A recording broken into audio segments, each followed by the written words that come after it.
Hello, everybody. Welcome to Into the Score. My name is Avishai Darash. I'm your host for this podcast. As always, you know how it is. You know what we're going to talk about: arts, culture, entrepreneurship, and everything that comes in between and makes people actually, tick and move and do what they do. And today, I'm really happy to have here in the studio Lisette Ros. Yes. How are thank you? Good? Yeah, doing well. Nice. Relaxed. It's a Relaxed? nice environment. Yeah, you were just saying before. Curtains closed for everybody there. Everybody there. It's the closed curtain vibe. I don't know. It feels like kind of an after or something. Oh, You know? I like it. So with huge. An after of what? That's the question. Oh, That's the yeah. question. What do you think? After of what? Yeah. Yeah, I don't know yet. I'll get back to that one later. So, Lisette or Lisette, you want me to call you? Lisette. Lisette. It's fine. Take me from the beginning, your story. I want to know from the beginning. Yeah, the beginning. Well, that's already an interesting term, no? So I'm going to start really, I think, at the beginning of, well, me already being present in my grandmother's womb. I think that's something that's really like that. That's a fact that has struck me last year while doing research for a new work of mine, myself, the Unfamiliar Roots. And this is a part I actually got so blown away by, and I will do something with that, not for this work, but for something else at one point. Because as a matter of fact, in your grandmother's womb, when she's pregnant of a female, such as my mother, in this case, she already carries the oocytes and the immature eggs of the child of her grandchild. So Wow. it's an impeccable moment where 3 generations are already present in a human being. Wow. Like, I'm now focused on a human being, so don't pin me down on the fact that it will solely be for a human being. But so I think that's the beginning of me. The moment I was already present in my grandmother's womb through my mother, who Through was your mother, through still an the- egg yeah, in her through- womb. Yeah. Welcome So to my it's- mind. So it's like a little matrushka, the little Exactly. dolls that you have behind you there, actually. Exactly. Well, exactly. Now we understand those small objects a little bit better, or at least I. So yeah, that's the beginning of it all. But to make it a little bit more understandable, well, as a matter of fact, it's also very interesting for me that a few years ago, I had a depression for a while, for some months.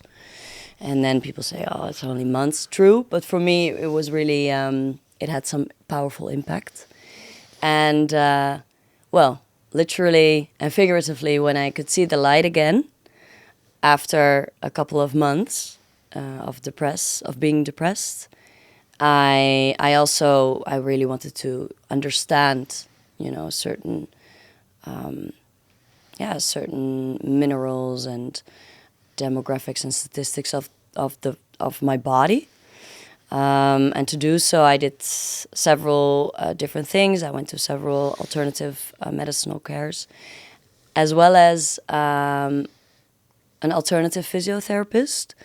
And the first moment I walked in, he took a look, like 2 minutes, sensed it a bit, sensed my body and my presence a bit. And then he asked me, so, how are you born?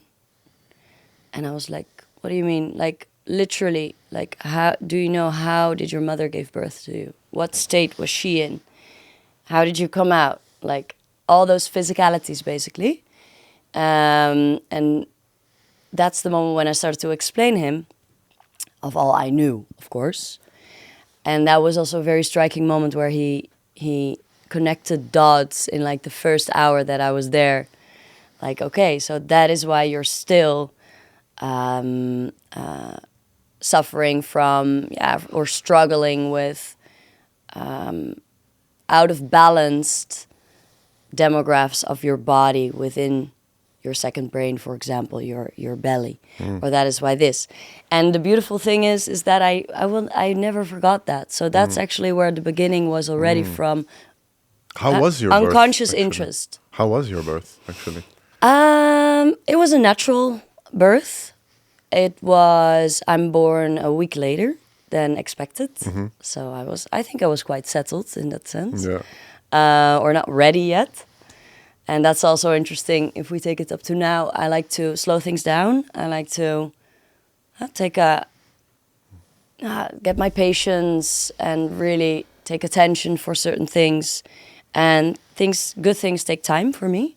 Not everything, but within my arts for sure. So yeah, I was a week late, and I'm a summer child. I'm born when there was a heat wave, 3rd of July, 1991. The actual birth was painful because I was a very big baby, which is interesting. I was almost 9 kilos. What? That's like 2 babies. I was like super big. Yeah. That's like... Or like, is that normal 8 pond? 8 pond of 8 kilo? Ooh. Well, anyway, very big. 8 pounds is 4 kilos, and that sounds more. Okay, that sounds more. Now I was 9 pounds. Because 9 kilos is literally 2 babies put together. I wish, though. That would have been cool, though. No, you're right. I was 9 pounds almost. Okay. Very funny, though. Still very big to birth. And I didn't cry immediately, which is something to worry about, of course. So they helped me, like lifted me off my feet, like helped me like this, and slapped my ass, and then like put a stick to get the slime away out of my mouth, and then I started to cry. And it was bloody. It was a bloody situation, but let's say my mom was also suffering in a way. But yeah. I was there. It took a long time, and it was a natural birth at home, or was it in the hospital? No, in the hospital. In the hospital, yeah. So no epidural, no, no. It was in the hospital. That's pain. Yes, exactly. I've been through 2, so I know like it's.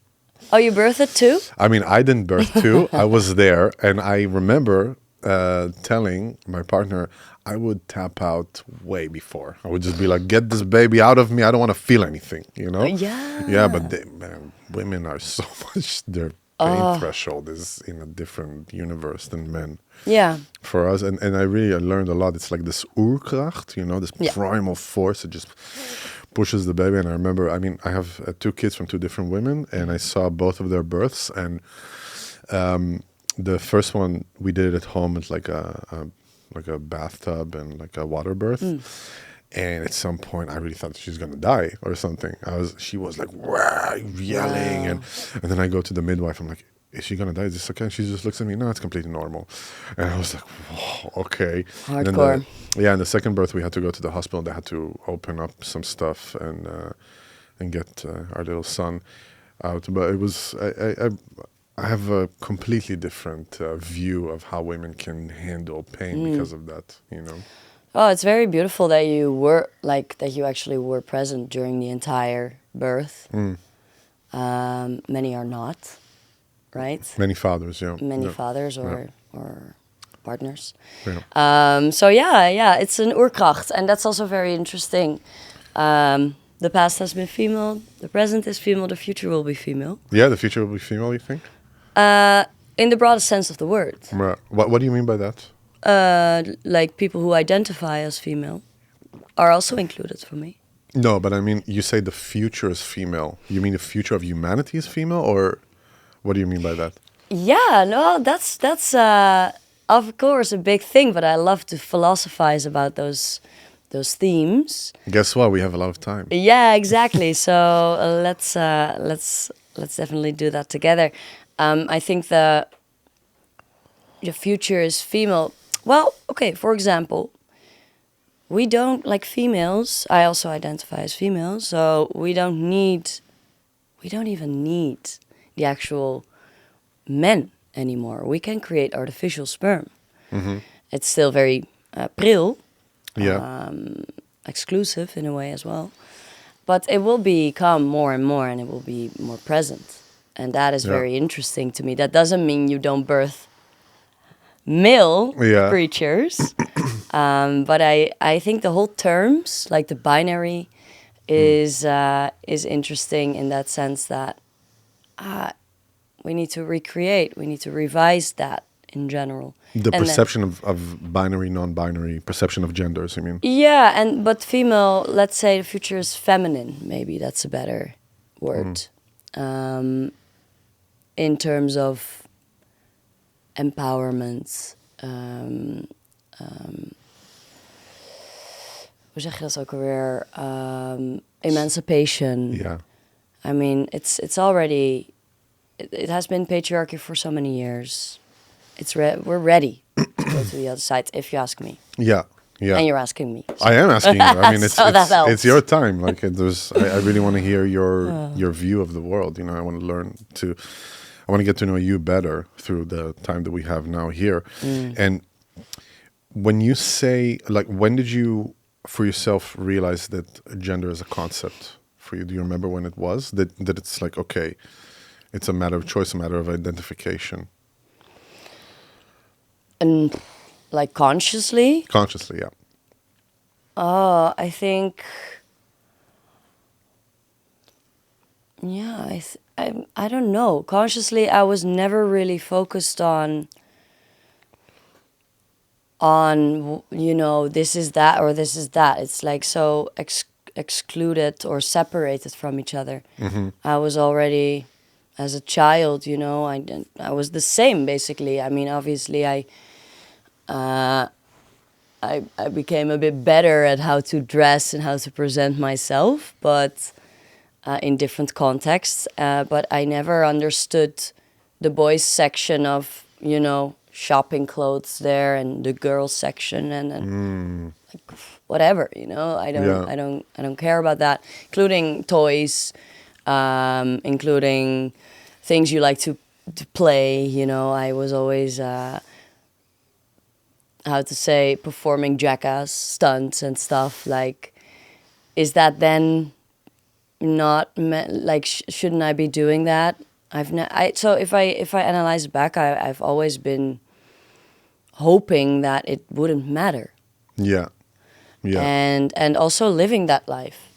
And then later on, when I think it's the other way around again. So when I got conscious that gender is there and has a certain, well, means and orientation, and indeed is a concept in the world that is created to structure things, or coming from, of course, also religion and such.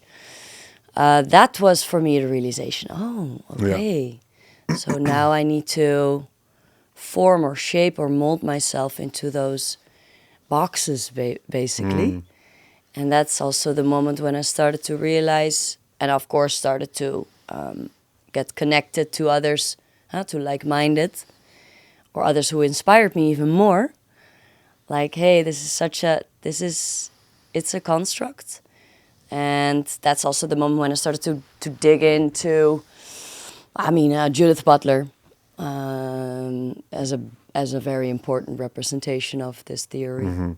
And that's, I think, the moment of consciousness came that I really started to dig in the theories of why we constructed this gender construct and concept is when I was a student. Okay, so how old were you back then? Like when I was a student? Yeah, 21, 20? No, 17. 17. Okay, student in the university, I mean, or still in high school? No, student I was very early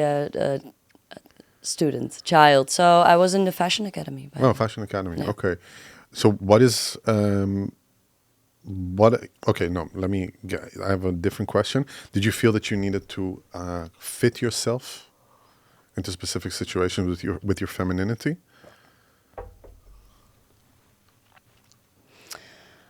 Because you come across to me very feminine. That's why I'm asking this. Very feminine. And you identify yourself as a female. And I wonder if you had to but feminine, but in a very unique way. That's what I'm saying. But did you feel that at some point you had to adjust your femininity for something that is more, let's say, mainstream. Yeah, I mean, Yeah. I'm born and raised in het Gooi, in Hilversum. Oh, in Hilversum, okay. So that is well, for maybe people who don't know, it's like an area close to Amsterdam, where lots of, I mean, my mom is from Amsterdam, my dad also lived here, so, and then they got pregnant with my sister, and then they moved to Hilversum. And I mean, it's quite I mean, people assume it's a preppy town, like, in a way. And I think there's a lot of, a lot of box thinking, and Yeah. a lot of, you have to fit in a certain model or in a certain way of living, lifestyle, etc., etc., in Exactly. feminine, in being a Exactly. female, in being a girl, etc. What does it mean to be a girl? What does it mean to be a man? What does it? Yeah, and you have to kind of live up to the standards of what is normalized in het Gooi. Yeah. Of course, it's not like, now I'm pronouncing it as if it's one, one bubble, but there's obviously multiple bubbles within the big bubble of het Gooi. Yeah. So yeah, I think that was already very present, but I've never lived up to that, and I got kind of, I did struggle with those expectations at certain moments, but I also kind of enjoyed it, already being just slightly different. And I want to get back to what you said when you were 17. You were a student, a part of your research, your studies, and you realized that this is a construct. And you mentioned Judith Butler, you said? Tell me more about this, please. What this period exactly, when it kind of hit you? Well, I mean, I was a fashion student here in Amsterdam, so I did my bachelor's in fashion, and then afterwards, I did a master's in Arnhem, and that's the moment I actually directed myself more towards another form of arts, which is my conceptual and performance arts that I'm still practicing. But yeah, so I don't know. It's difficult to say, oh, this was a moment where I was like, I got the epiphany of. But it's also, for me, it's always interesting to just play with whatever I am struck by. So, I look different every day. Getting back to you, like, now you sense and you feel very feminine. That's correct, because I feel and I dress and represent and present myself that way. It's but appearance is manipulative, right? So it could easily be that you wouldn't recognize me tomorrow, and that's something I've been, getting an expertise in, so to speak, and also that's something I've always been doing. Just, let's say, it's also an ongoing, continuous research into what is gender, what is binary, what are contexts, what are connotations, how do people respond to me, how do people react. And for me, that is very important to understand how behavior works. So if I, obviously if you wear something in a certain way, you start to move and behave in a certain way. But if you wear something different, you start to, so being, I don't know, I'm just very playful in that sense, very childlike maybe. Yeah. But it's not dressing up. It's not about dressing up. It's about really grasping my feelings, for example, this morning. And of course, thinking about, okay, this is gonna be there. I'm talking to you. I'm going there. This is for those types of media. What do I want to show of myself, and how do I want to position within those feelings I already have? Yeah. So it's very, very interesting that the whole gender aspect becomes, it's more about fluidity of it. I'm really... And when you say fluidity, sorry, I cut you. Yeah. When you say fluidity, is the oscillating between the two, basically. No, because I don't see it as two. I don't give a fuck about two. To be rough. I rather see myself as an animal. And I do see us, which we are, Homo sapiens, still as humanimals, right? So that's a very important thing for me. And maybe, so in the animal world, for example, in amphibians, it's so interesting how they literally become fluid. It's not even it's not even defined yet for some amphibians that they are female or male. Some of them can also move between the two or between the none. And that for me is very inspiring. So yeah, it's a bigger thing. Yeah, no, I understand.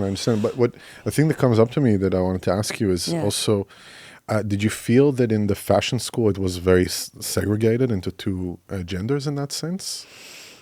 Back then, not so much. I didn't experience that so didn't. much. So it wasn't like, okay, now I'm now designing something for a woman, or I'm designing something for a man, or like the two, let's say the real buffer between them two. Was it present there also in your training, or was it not? Well, I didn't do design that at first. I did branding, so that's an important difference. Maybe also because of that. But yeah. I mean, branding is really connected to it, actually, if you think about it. Yeah.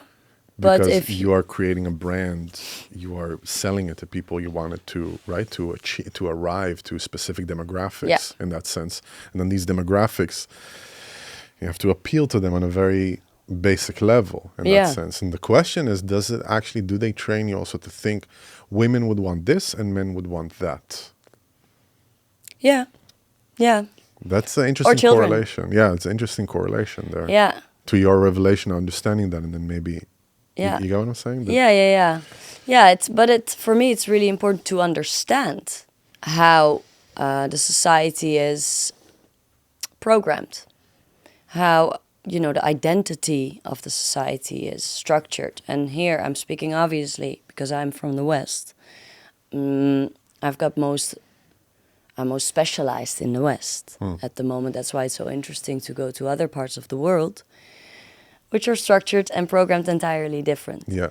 But yeah, getting back to this, it's very important for me to understand why things are how they are and how we think they should be and how we can, so it's not about playing around immediately and solely do that and leave out the understanding of things. That's how I also do extensive research for artworks of mine that are continuous. Like, it's never finished because like how you present something, I want to know everything that is there to know about a certain theme or subject, because otherwise who am I to tell other things, So that is the difference. That is maybe also the balance that I always try to reach out to, not solely just, oh no, it's this, that. No, you have to have an understanding of why things are in the world the way they are. Why do you think that there's a pushback now from conservatives about this perception of fluid gender, male, female? Why do you think that? Because of because I think because of being afraid. Because of feeling under-emancipated. That's a personal thing which I don't want to talk about too much, because I don't have a problem necessarily with anybody who thinks differently. I like that. But I do want to understand it.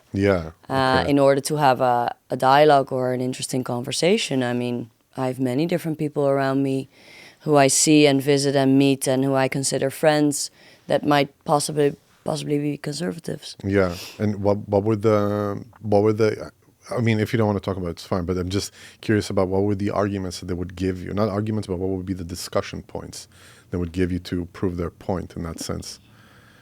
Oh, I have to sneeze, one moment. I will hold it in. Okay, I hold it in. It's the control. The discussion points? Yeah, discussion points that they give you, like that, you say, I want to understand them. So I assume that you're going into talks with them, right? And you ask them for their opinion. So sometimes. Yeah, or I go to I don't know.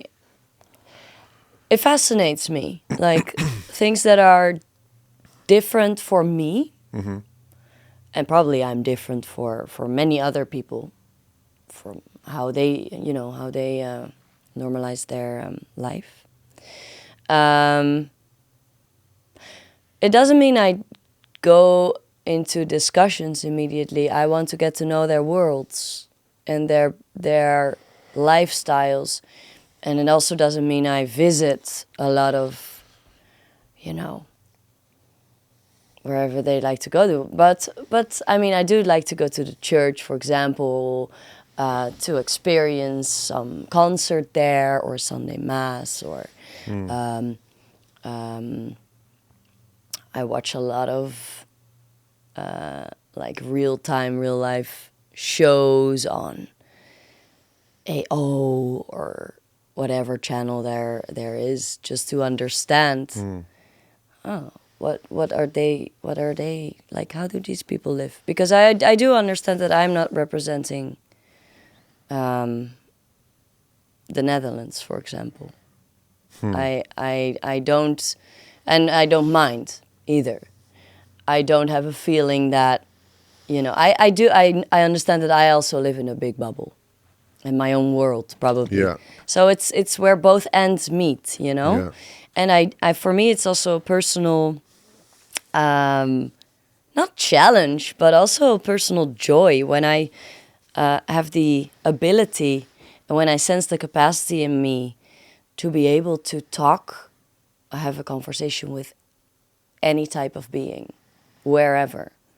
That's something I really enjoy, Well, she actually. should be the co-host of this podcast. Yeah, exactly. That's No, what we want. but right, it's like Yeah, it's what we that's said in the such a beginning. beautiful Yeah. thing. Yeah, Yeah, yeah. and I know I grew a lot since being a teenager or whatever, where I was also very good at that already. Like I always had different types of group of friends, you know, from the kids hanging on the street to the kids with pools in the gardens and everything in between. Yeah. And I still have that, and I'm very proud. It's like friend fluid. Friend fluid, or like social fluid, indeed. But also being very, I don't know, good at adjusting yourself, but in ways, how I used to do it was to put up certain masks, right? Because of also wanting to disguise certain things that were actually up in my life. Yeah. And now, years later, and lots of therapy and art and performances and research later, I realize I actually am doing this. I don't have to wear those different masks. I can just be whoever I am at that moment, which I'm a big believer of. There's not one I, and therefore I can connect with all kinds of people at that moment. And it's so nice to find a way to not, feel like you're pretending in order to get something from a person, right? I don't like that. It's about giving at first. Yeah. Yeah. And then you can find out if you can take. Yeah. And in terms of taking, I see it as, to go back to the question, I see it as taking something. Yeah, if I take the step to go to a mass on a Sunday, I'm giving. Of course, I tone myself down and in my own ways, and I take a little bit more of the observant role. But it's beautiful if you stay there for coffee afterwards. How you can actually have. Yeah, it's maturity of Connection. there. So I think it's at some point, you realize that it's not just all about you. It's also about the experience that you're a part of, and this collective experience that is happening in this moment. And like you said, you tone down. You fit more to what is happening there, but it doesn't mean that you lose a part of yourself. Yeah. It just means that you're like a little bit like a chameleon for that moment. The same, like, if I think about, you're the third podcast that we're doing today. Hardcore for you. Is it hardcore? No, I mean, but I guess because we like doing it so much, Yeah. So it's like I I don't get. I think I slept like 3 hours a night tonight, but it's I don't know. It's not like I just like people. But you don't go over and over it again, like after you leave. You're the person who can actually, I close don't. the door The and thing is that, to be honest, what are we half gonna the eat? time, yeah, half the time I can't even remember what we talked about. Yeah, But yeah. there are moments, of course, that I know like I need to kind of like cut things and stuff, Yeah. which is For me, a lot probably. When you speak to me, like blah, blah, it goes on and on. no, I like it. I mean, every guest is Cut and different. paste. Every guest is different. And it's we do what we do. I think in this world just to get more connected to the natural processes of things that are happening. Yeah. And I really like what you said, that you take the time and you go to mass or you talk to the people afterwards, and as a creative person there is somewhere to pull that inspiration from. So actually it's not that you're taking, you're absorbing that inspiration, you're absorbing things, and then you can go and create something on stage that someone will sit in the crowd and they will see a part of themselves that they didn't have access to before that. And if they can come and get that access, you did what you need to do as an artist. Yeah, and it's very important to be present in certain situations for me. So, for example, I don't scroll. I don't.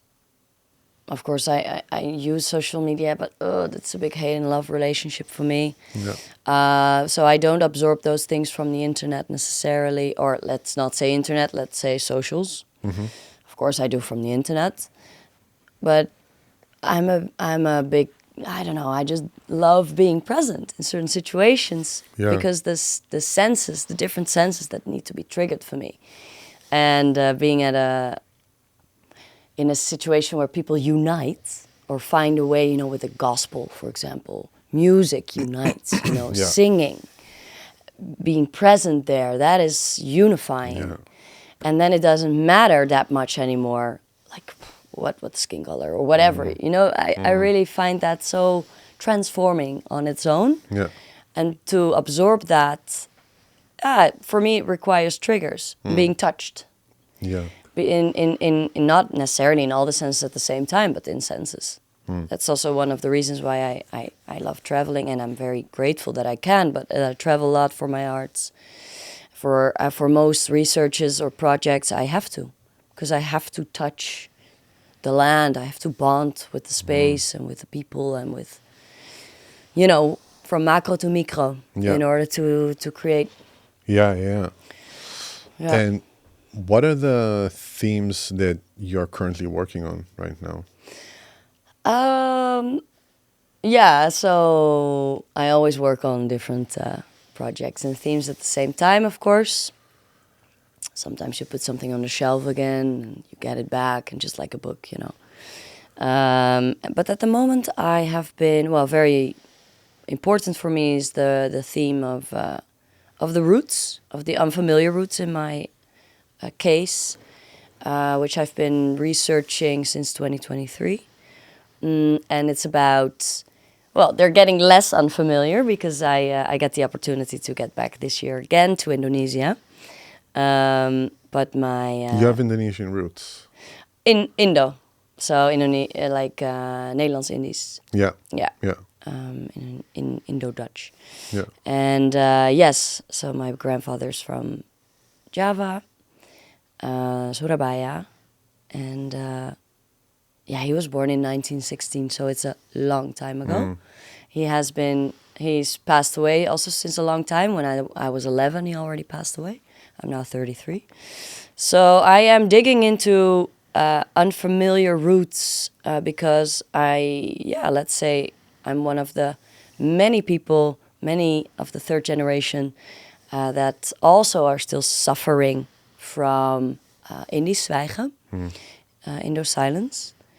And I'm digging into something literally there on the land and figuratively by the act of uprooting in psychological ways into stories and narratives and emotions and ancestral memories that for me are not have not been present ever, not even through my grandpa or my mom or my uncle.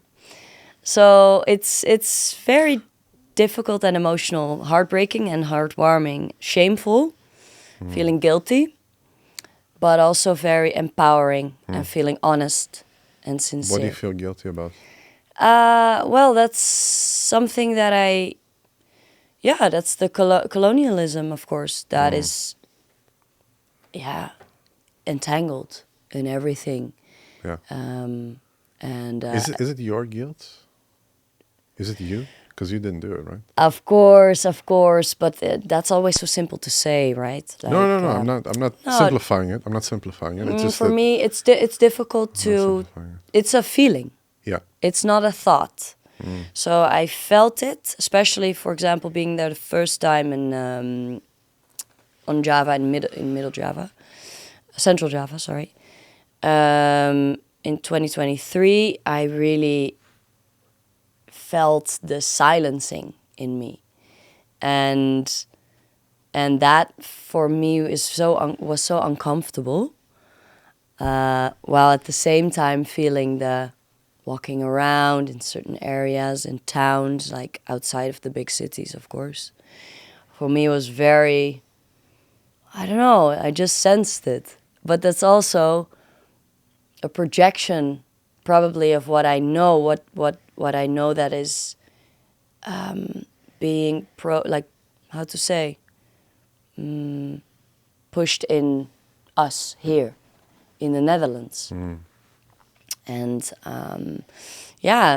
it's digging that up is a good process. I feel like everybody maybe should experience that, and every white-skinned person who has, well, colorful roots, so to speak, should experience that feeling of guilt one moment. Can you tell me more about the Indo silence? Could you tell me more about it? Because I don't know what it is. So Okay, Indo silence is basically that people who have a past in what is now Indonesia, back then the Dutch Indies, and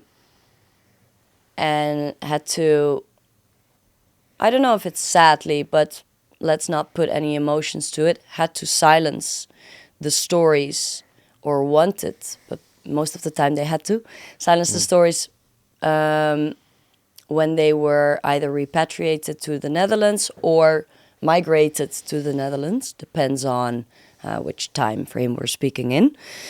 And that that was kind of like, it's almost like a tendency of the society where everybody I speak to who has similar background stories, from third generations or second generations, say that, oh, we also have that because of our grandpa or because of our grandmother or mother, father. And it's something that means that you don't share whatever has happened, positive or negatively, yeah, you suppress it basically. Basically, you suppress, or I like to say silence it. Yeah. And that's also logical, because you want to, well, most people I speak to, also the people of the first generation who are migrated here, who are still alive, of course.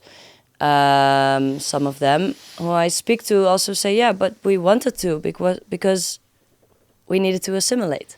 Yeah. We wanted to identify ourselves as quickly as possible to being a citizen of the Netherlands.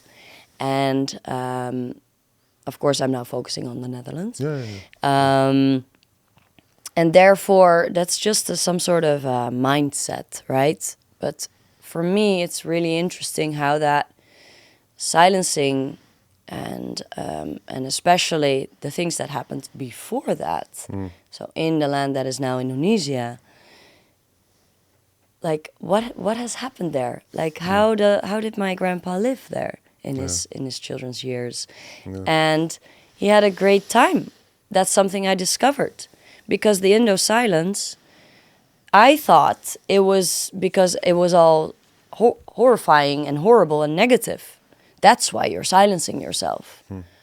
But now, like, I'm still working on the research, of course, and probably will do that for the rest of my life. But now I'm realizing, hey, I'm getting hints of, oh, it was also a great time living there and totally different. And lots of people even didn't want to go here, Yeah. including my grandpa. There's a beautiful book, which I also read and still have at home. It's very precious, which is titled Ik wilde eigenlijk niet gaan. Yeah. I actually don't want to go. Yeah. Yeah. And the Indo silence, it's so we're kind of like, you know, feeling it open or scraping the surface layers. Wow. So it's, if I understand you correctly, it has, the silence doesn't come necessarily from the, if atrocities happen, it's also that pain of losing something that was very good. Perhaps. Yeah, and maybe putting it behind and being like, okay, this is not relevant anymore. This is not this.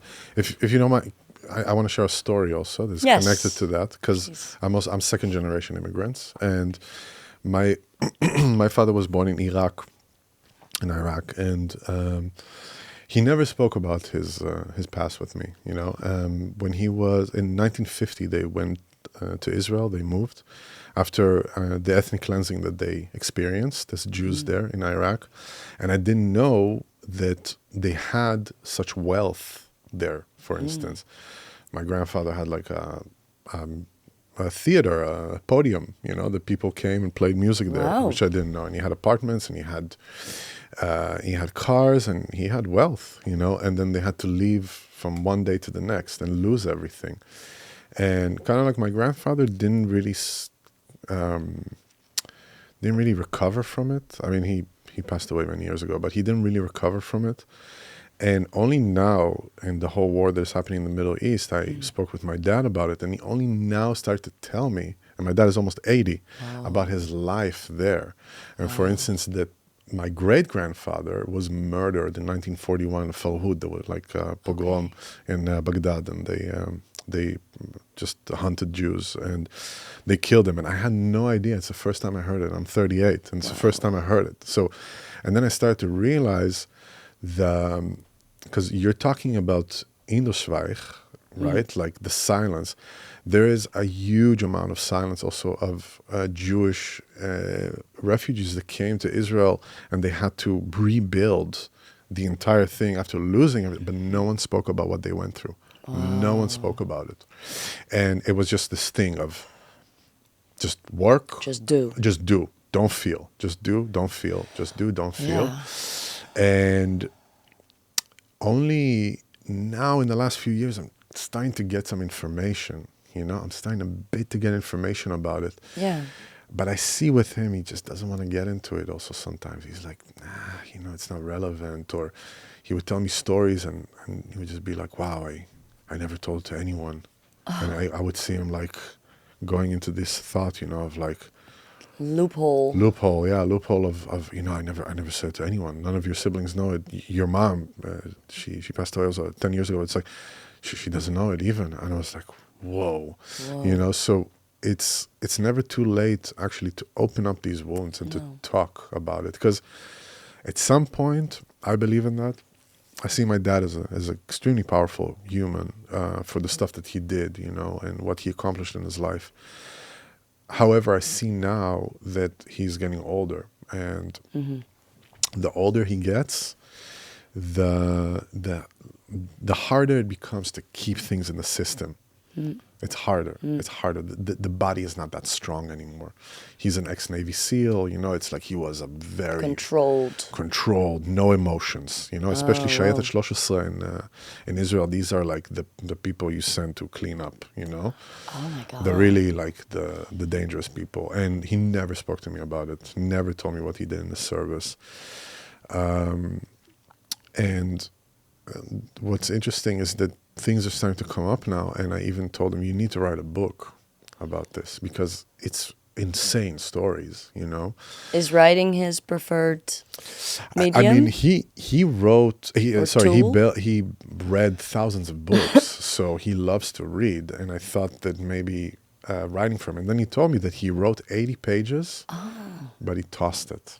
And Oh, I he was like, burned it? yeah, he just tossed it. He threw it. And I said, why don't we get you a ghostwriter? Why don't we get you, just get a No, but for book? him, that process of that was already work. Yeah, 80 pages is a lot Is a of, lot. it's a lot of Maybe one writing. page per year Yeah, it could be, of his could life. be. But Because he's 80, no? yeah, he's 80, yeah. And I mean, Sorry. and I believe that, I mean, so it's all, water under the bridge. But if you're out there, if someone is listening to you out there and you have some stuff that you just don't want to talk about it, Talk about it with people. Just get Well, it yeah. or write it out. I don't know what. Yeah. Share it. You don't have to hold this weight in yourself, So thanks. Yeah. No, but thank you.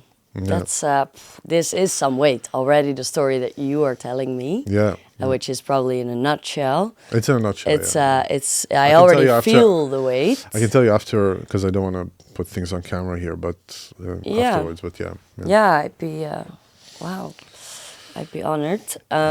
But indeed, I mean, I do agree, and that's also what we're now seeing happening here.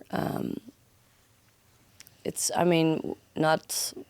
Of course, not one person starts necessarily, but you inspire, and like-minded will pop up, and Yeah. so a bigger community. It's a communal act for me of being one of the people to open up and also dig out the dirt as a third generation, maybe with I mean, there's a lot of criticism also towards me, also from institutions. I was talking about it yesterday as well. That okay, so how come you didn't say anything before? For example, actual comments of big institutions, of funds that are. Why didn't you say anything before? Oh, now all of a sudden she comes up with this. Like almost bagatellizing. Yeah. Which I experienced, and I say but I'm taking myself as a symbol for all the others who have similar stories. No. Again, bagatellizing and almost questioning myself, like, oh yeah, okay, no, okay, no, never, like, wow, all of us are being again pushed and suppressed Yeah. in the stories, and that doesn't mean that my story is necessarily less important than somebody who has who has a certain bigger amount of different blood in them. But it's very difficult because I have to tell myself through others, and by getting appreciation and by being seen by others, like, no, your story is just as important. But it's so difficult almost to get out of the silence. Yeah. Because of the big eyes on us. Yeah. Who you want to be appreciated by and get some sort of affirmation. Yeah. And then it takes some cojones, right, to say, okay, well, then you don't give me anything, I'm gonna do it anyways. Yeah. Because I feel there's a bigger importance in that mission for our community, for all of us, than for that community, so to speak. Sorry. Yeah, I think also the thing with But yeah, it's heavy. opening up like old wounds and stuff is that why, first of all, not why, but what is the reason to do that? Yeah. Because you cannot change it. There is nothing. No. You can't do anything about it. But first of all, is the motive, and second of all is, does it jeopardize some political agenda for that moment, which can move things in a negative way to a certain extent.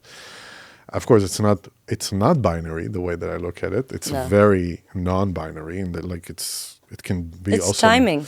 Yeah, it's also very all about timing. Yeah, exactly. That's why why do you come now with this? Why do you this?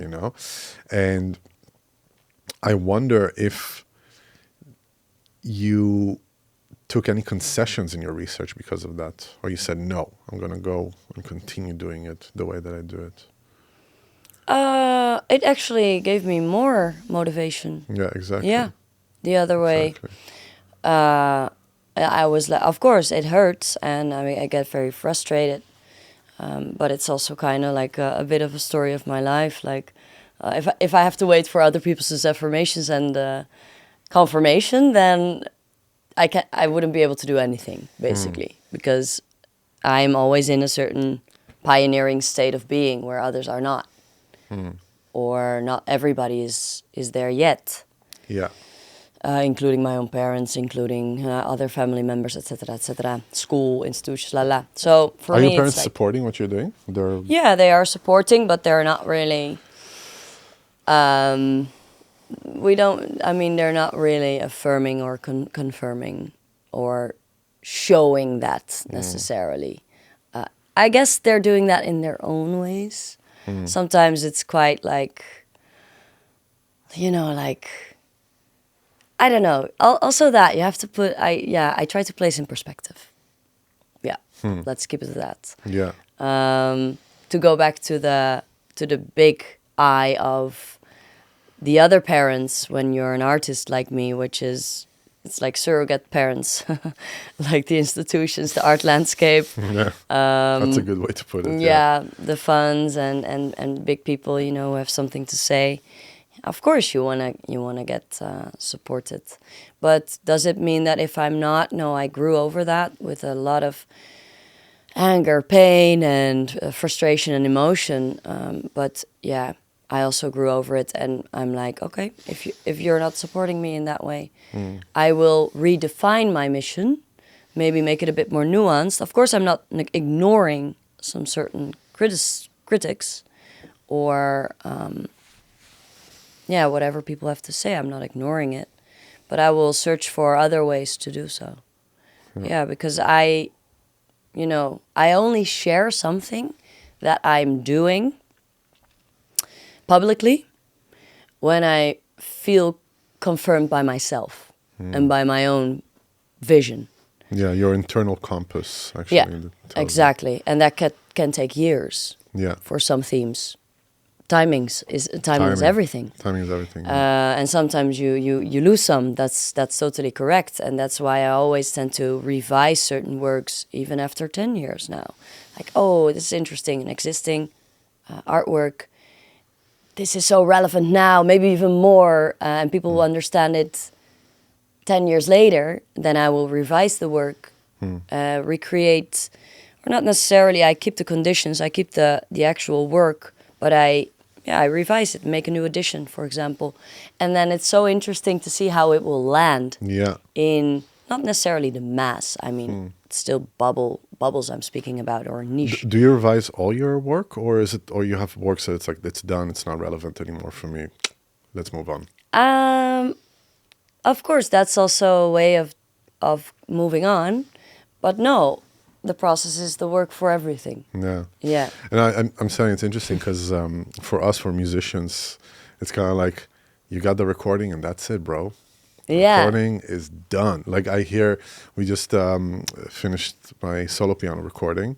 Oh, and wow. and now I hear it and I'm like, fuck, I could have done it better. You know what I mean? I'm like, But always, right? it's always, and it's exactly also what Brandon from the label said. He was like, I'm sure that once you get out of here, you'll be like, could have done better. But that's the process also of accepting that, and that's very, I think, not unique, but let's say across the board for any type of media that is documented to the let's say fullest extent of documentation. That's what it is. The recording is that, and then you release it, and then it's out there, and then it's not yours anymore. It's like it's a part of this cultural landscape. So that's why I'm asking. But I assume that with your performances, because it's space-based and time-based and performance-based, it can constantly change.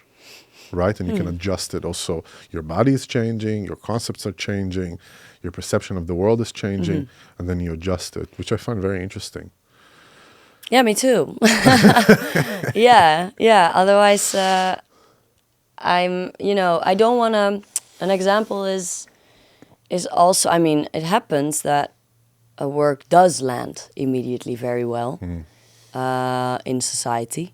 I always try to do so, of course, but I do find the pioneering role very nice in a way, but it's also struggling. So sometimes the work does land very well, and then I get asked a lot to if it includes a live performance, because not all my works include live performance. It's mainly about the concept, the message, and what is the best way to get that across. So it's multimediary in that sense. Always by using my own body as a tool. So there's always something of me in there, literally, and conceptually and figuratively. However, if it does land, and I get asked a lot to perform something live over a period of time, I also say no at a certain point, because I don't wanna automatize in a live performance. Yeah. No punching like dick. No. Okay.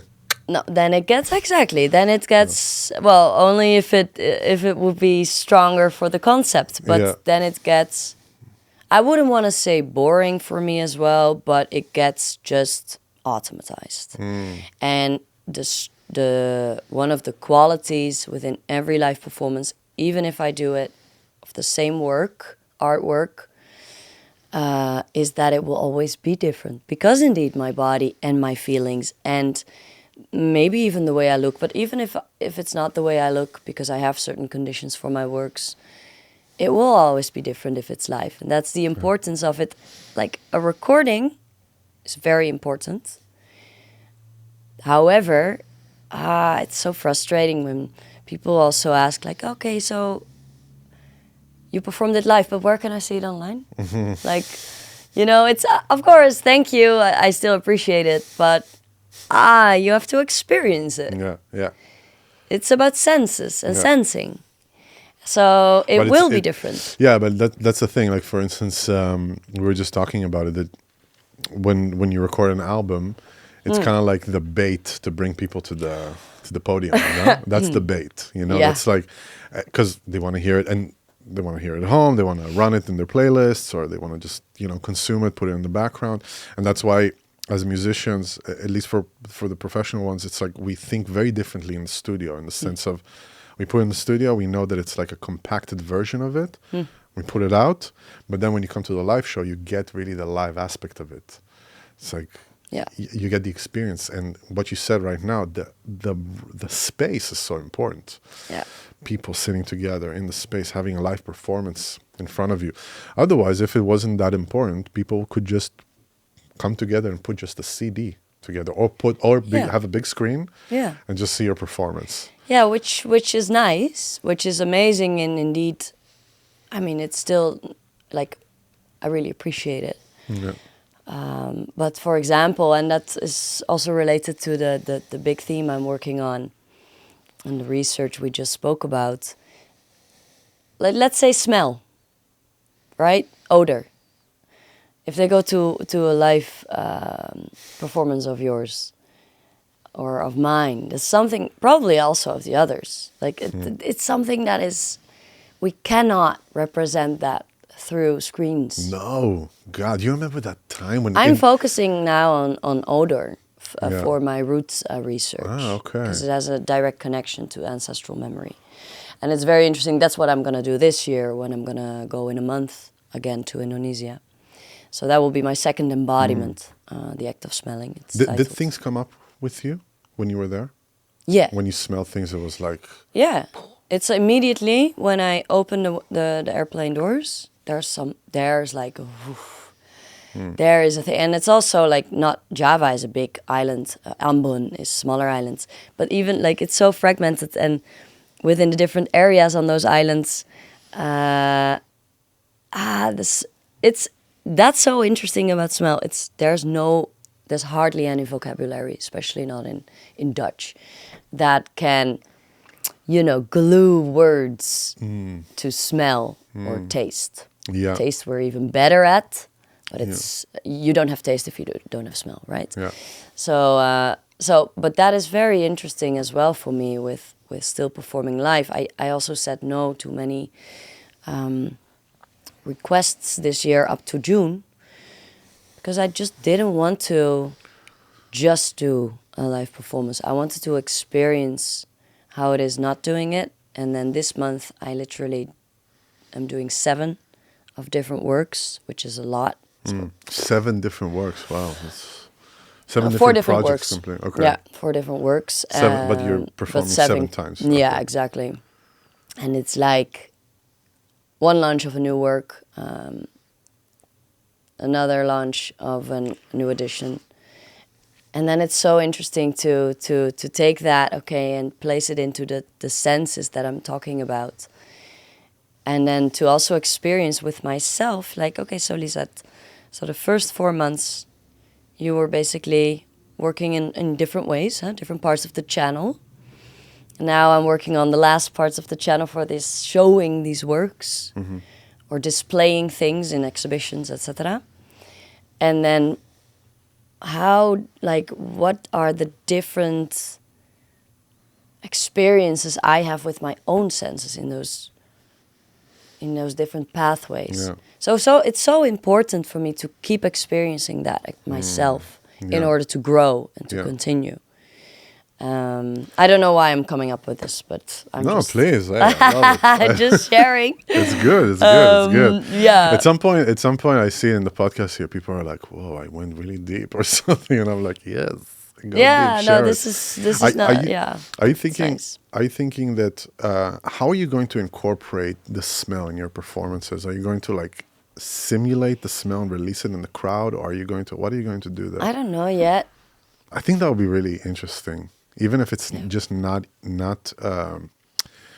it's not played out. It's not told to people. No. The fact is that it's like smells So are exclusive. changing.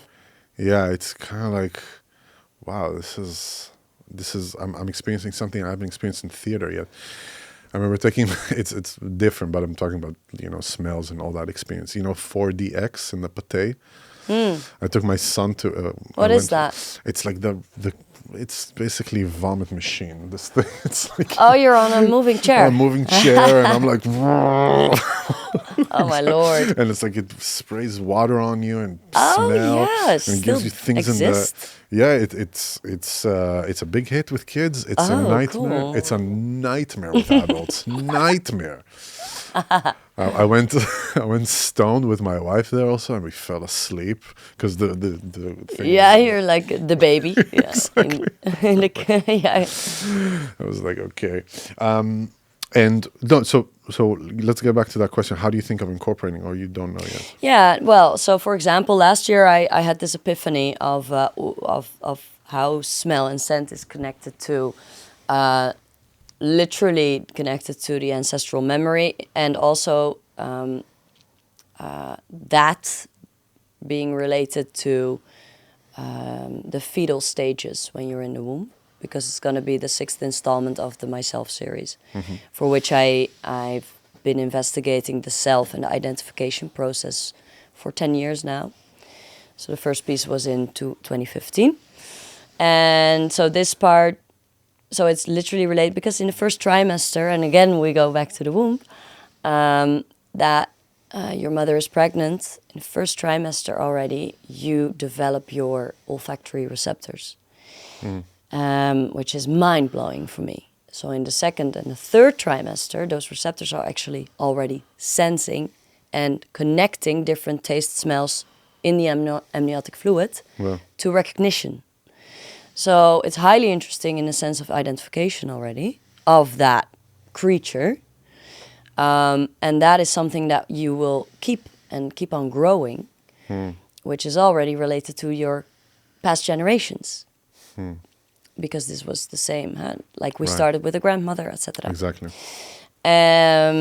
So for me, trying my first attempt after this epiphany, which I'm placing in a nutshell now, last year I wanted to find out about my natural odor print.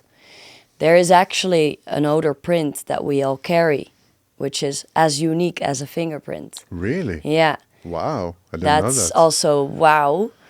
Yeah, mind-blowing to me. And I was like, ooh, so in the West, so when did I when did I experience that odor print, that unique print of mine for the last time? I think, honestly, since birth. Because we're so used to artificial scents here. Absolutely, yeah. Which are obviously in everything. So I got interested in is it possible for me to get that natural odor print out whilst being back then in a residency in Bandung, in West Java. Is it possible? So I tried to abstinence, onthouding van. Yeah, like to Abstinence. keep yourself from something. Yeah, but there's a abstinent, word for like, that. Yeah, from all the artificial scents. Okay, so to actually, to keep yourself away from the artificial sense, yeah. Yeah, and then within my own daily routine. Yeah. So, except from brushing my teeth, Yeah. which I did, I tried to do that experiment for 10 days in Bandung in the tropical heat, And in you the would- land of where my grandfather was born. And you would shower or not? No, No showering. So No. 10 days, you're just letting BO, Yeah. body odor. no, no, nothing in that sense. Can you except actually smell yourself? That's the so I question. started to smell, interestingly. Okay. Something I really had to. I was very confronted by the odors that came out of me, and I started to be disgusted at first as well. And that was really like, oh, I'm even quite ashamed towards me and the people here, because there it's way more normal to to just not shower, but because people are very very clean, but not to use perfumes, for example. Just 1 second. Yeah. Yeah, no, it's good. Oh, I hope we do have everything. No, just kidding. Thank you.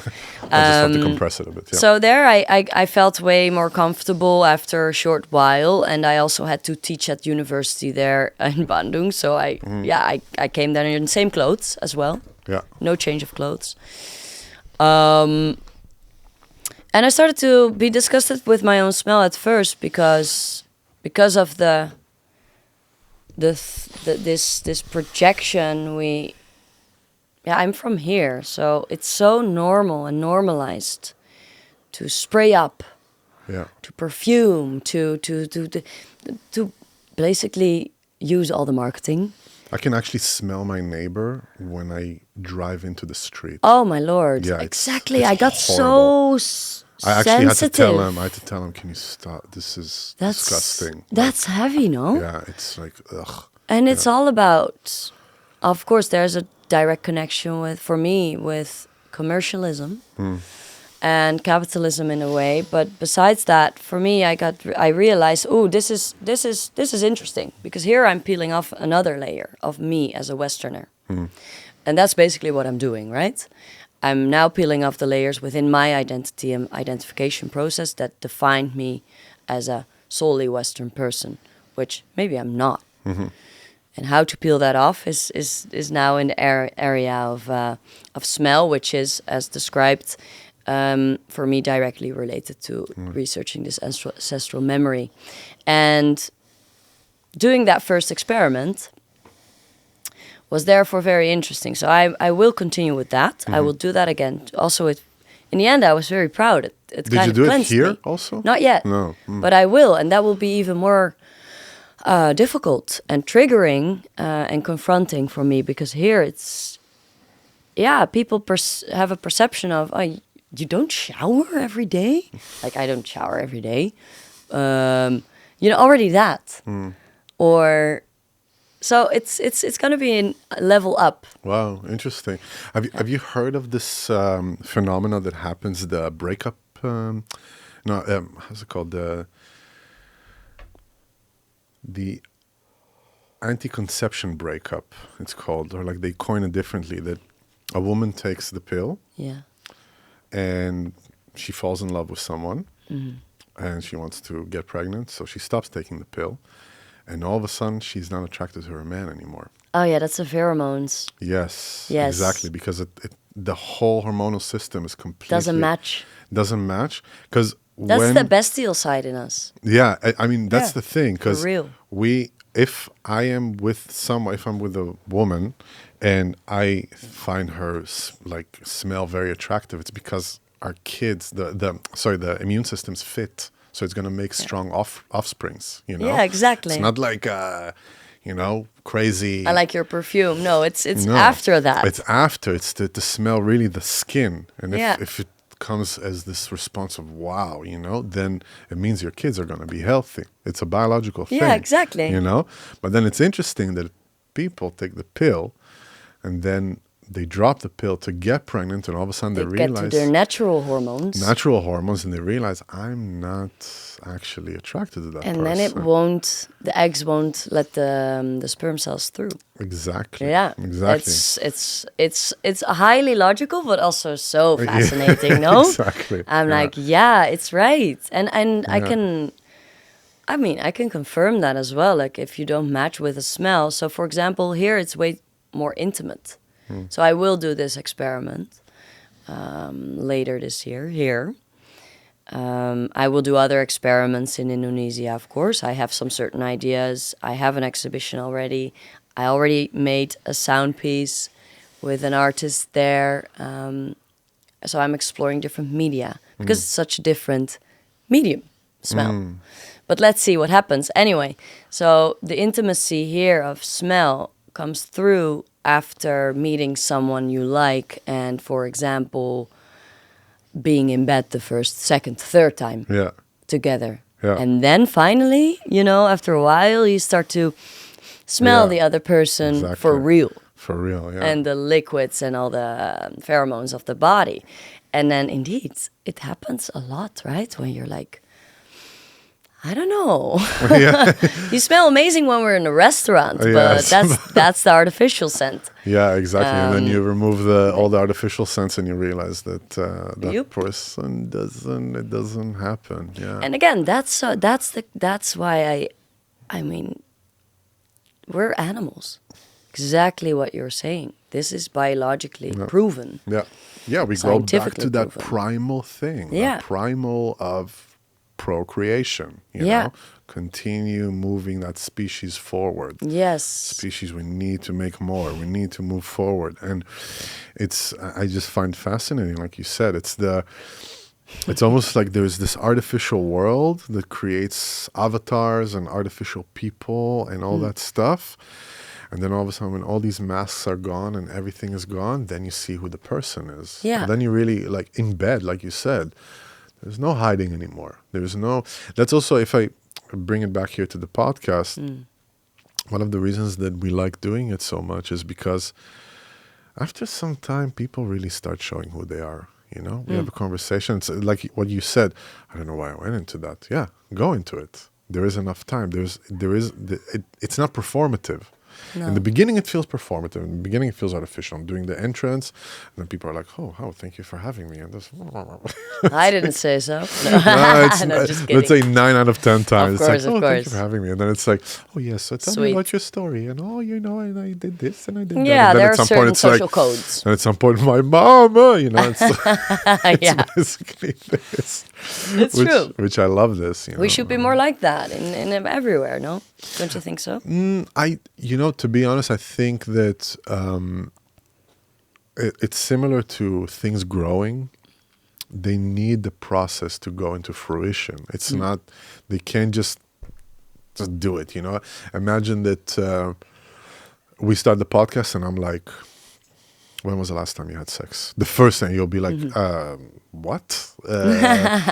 Or like, that's what I mean. Like we have to build towards it. Not that I'm going to ask you this question, but what I'm saying is that it's very like invasive, And the thing is that I believe that, we should always be authentic and put it all out there and talk to everybody and be like open.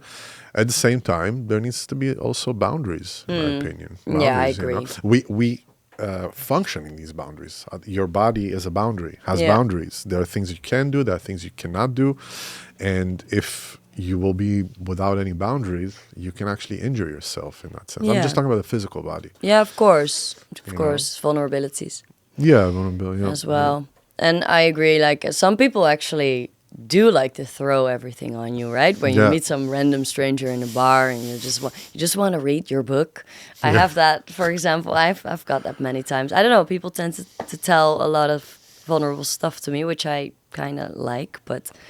And then sometimes a perfect stranger is just like, hey, and bum, all the luggage on you, and then it's also quite invasive. It's like There it is- works. It works both ways. There is this phenomenon. I lived in New York for a year, and there is a phenomenon in New York which is called the lonely rider in the metro. Okay. Is someone just randomly starts talking to you, randomly, and tells you okay. the most random stuff about themselves, Yeah. and you realize that person didn't speak to people in a long time.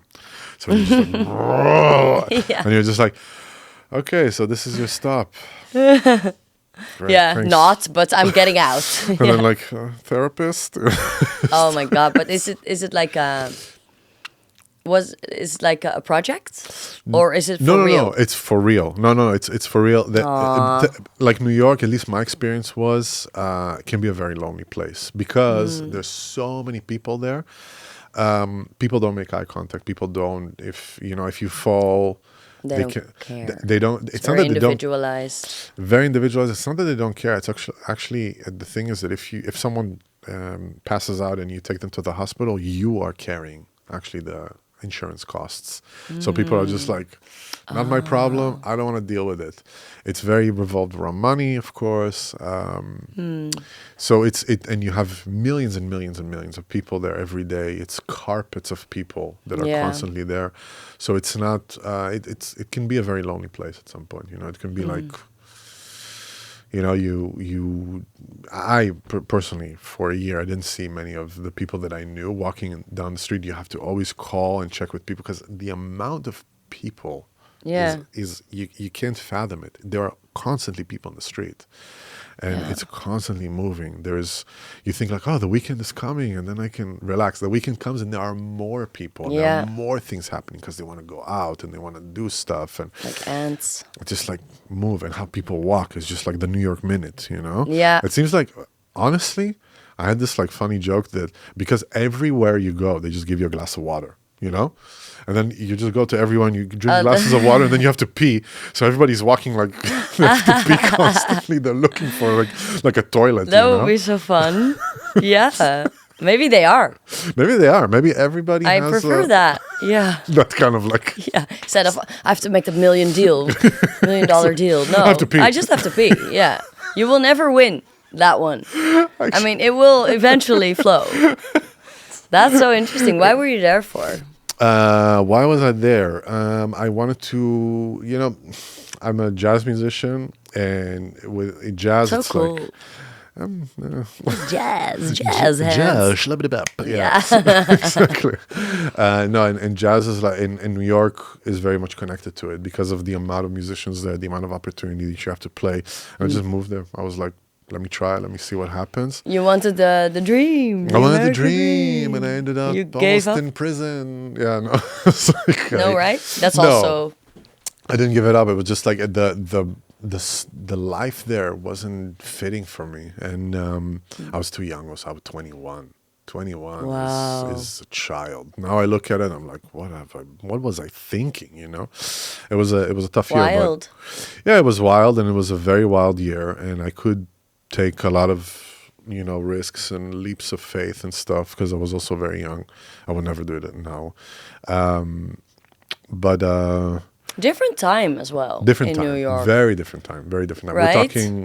We're talking. What is it? 17, 17 years ago. Yeah, 17 years exactly. And then it's like, no smartphones, no this. You had to like go to a computer and check your Yeah. stuff. And What was that like?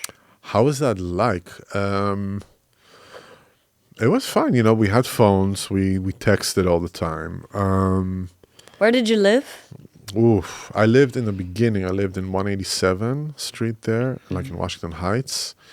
And then I moved to Brooklyn, to Bed-Stuy, afterwards to Greenpoint, and then to Harlem. So it was a lot. Also of different movement. time for Harlem and Brooklyn. Very different Like time. the real deal back then. And think about that. I was living in Bed-Stuy, Really? which was like a crack den of, you know, it was disgusting. And now it's like completely gentrified and like very rich and wealthy. And then I went to Greenpoint, and Where's that? Greenpoint is like it's in Brooklyn also. It's more like a Polish area. Okay. It's like next to Queens, I think. I can't remember now. It's like, yeah. Where the nanny is from. Well, yeah, you can say, and that was like the New York experience for me there. The Greenpoint one in Harlem was really the New York experience, because Greenpoint was like a loft with a lot of people, a lot of partying, a lot of partying, and like New York level partying. And What is New York level partying? a lot of drugs, a lot of sex, a lot Alcohol. a lot of stuff, a lot of a lot. a lot of a lot, just a lot. Oh wow.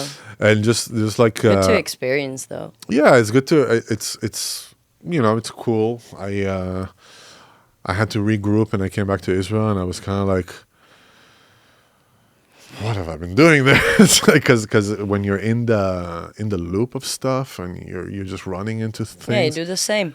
Yeah, you do At the 21 same. years old. Yeah, and But Harlem, yeah, in Harlem, and then I moved with it's very with creative. yeah, I moved with I lived with my best friend and his girlfriend back then, and that was really the New York thing. I was like, I could just open my window and I just heard the street. Yeah. And the thing is, for jazz musicians at least, I don't know if it's still the case. I mean, things have changed so drastically with streaming and YouTube and accessibility to music and people also, you know, that I really heard the jazz of the street. And when we were going to play, and we played hours every day, and we would do these crazy sessions. On the streets, right? No. It's just in apartments. We would get together, play gigs, really? or go play gigs or do sessions. That's the thing. At least my experience was in New York, that really play a lot of sessions, a lot So of like fun. a lot of sessions, and meet people and smoke a ton of weed and just be like, you know, and In it. yeah, in it. And I remember that at some point we would play, and I would think about New York. I wouldn't think chords and scales and this. I would try to express the day-to-day life that I was going through while playing. It was extremely creative, and I met amazing people. I just think that for me, it would have been better if I went to a school, and if I went like to a more, let's say, organized routine. And that's why after New York, I went to Israel for a few months, and then I flew to Amsterdam to do the audition, and I got into the conservatory. Oh, okay. And that was a completely different experience of like school and students and community. not street life. Not like, Less urban. so what are we gonna do today? You know, and it's Yeah, but it does feel like, I mean, it's really interesting that you, got both worlds in you. yeah.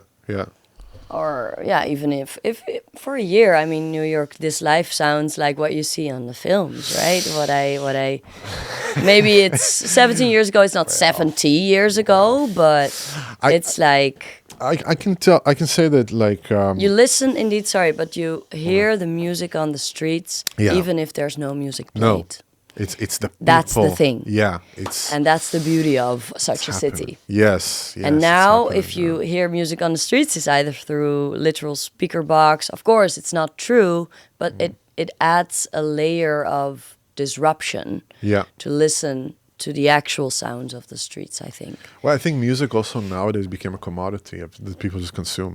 Yeah, it's not, good point. You could just let Spotify run for hundreds of years, actually, with the amount of, no, for real, That's cool. with the Yeah, amount that's true. of music that is being uploaded every single day, every single week. It's oversaturated. Yeah. So the playlists had to come into play, because you had to kind of curate it somehow. Yeah. They're just it's impossible. I mean, 160,000 tracks a day is. Can you fathom that even? It's not something that we physically can consume. No. So then you have oversaturated market, and then you have the playlists, and people are consuming now music a little bit like it's Scrolling. yeah, a little bit like scrolling. People are not so much aware anymore of artists that they like, but Yeah. they're more aware of a type of sound that they're looking for. Genre. Genre, Maybe not even genre, by Yeah, the way. it's- If I ask a younger person than me, like a different generation, because I also teach, so I'm Where do with you children teach? a lot. Where do you teach? Different schools. So I develop my own learning environments, and I share that.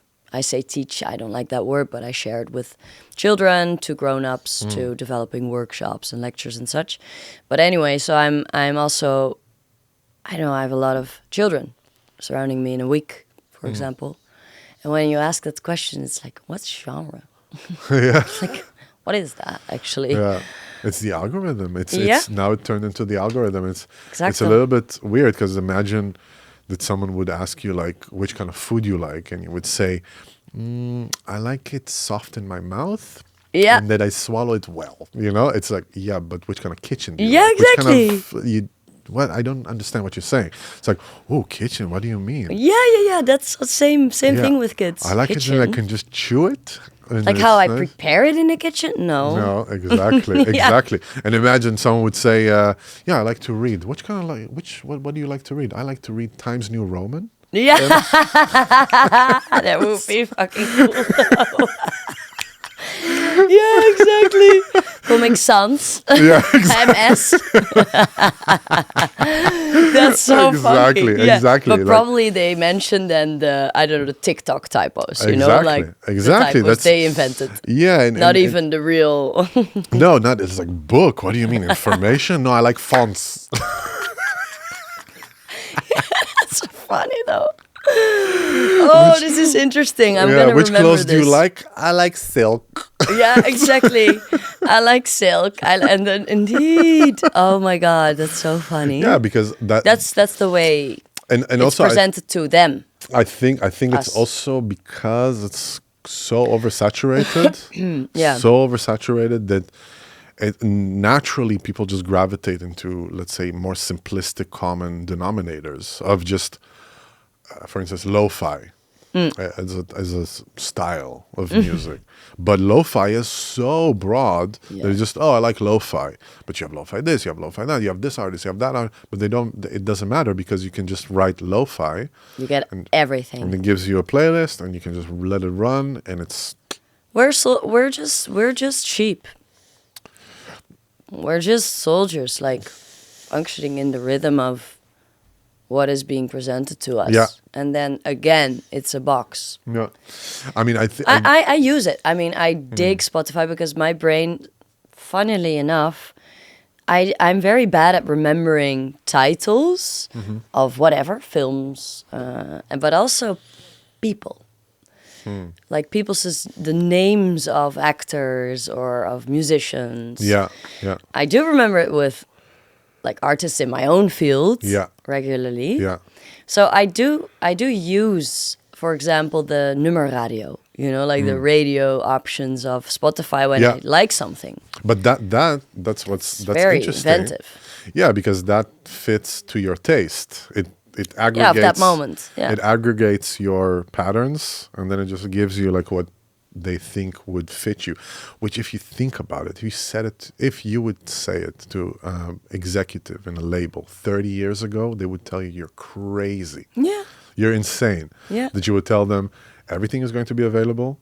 You just can be like every single type of music. And if you're not on that platform, you're not relevant even. Yeah. I'm not just talking about Spotify. I'm talking about all the platforms, which are, SoundCloud, like so many. I think don't right even now, Joshua, if you can check it, Joshua is our intern that is doing all the editing and stuff. Sorry. No. I thought the name for the camera was Joshua from you. I mean, Joshua and Mary here. exactly. What's her name again?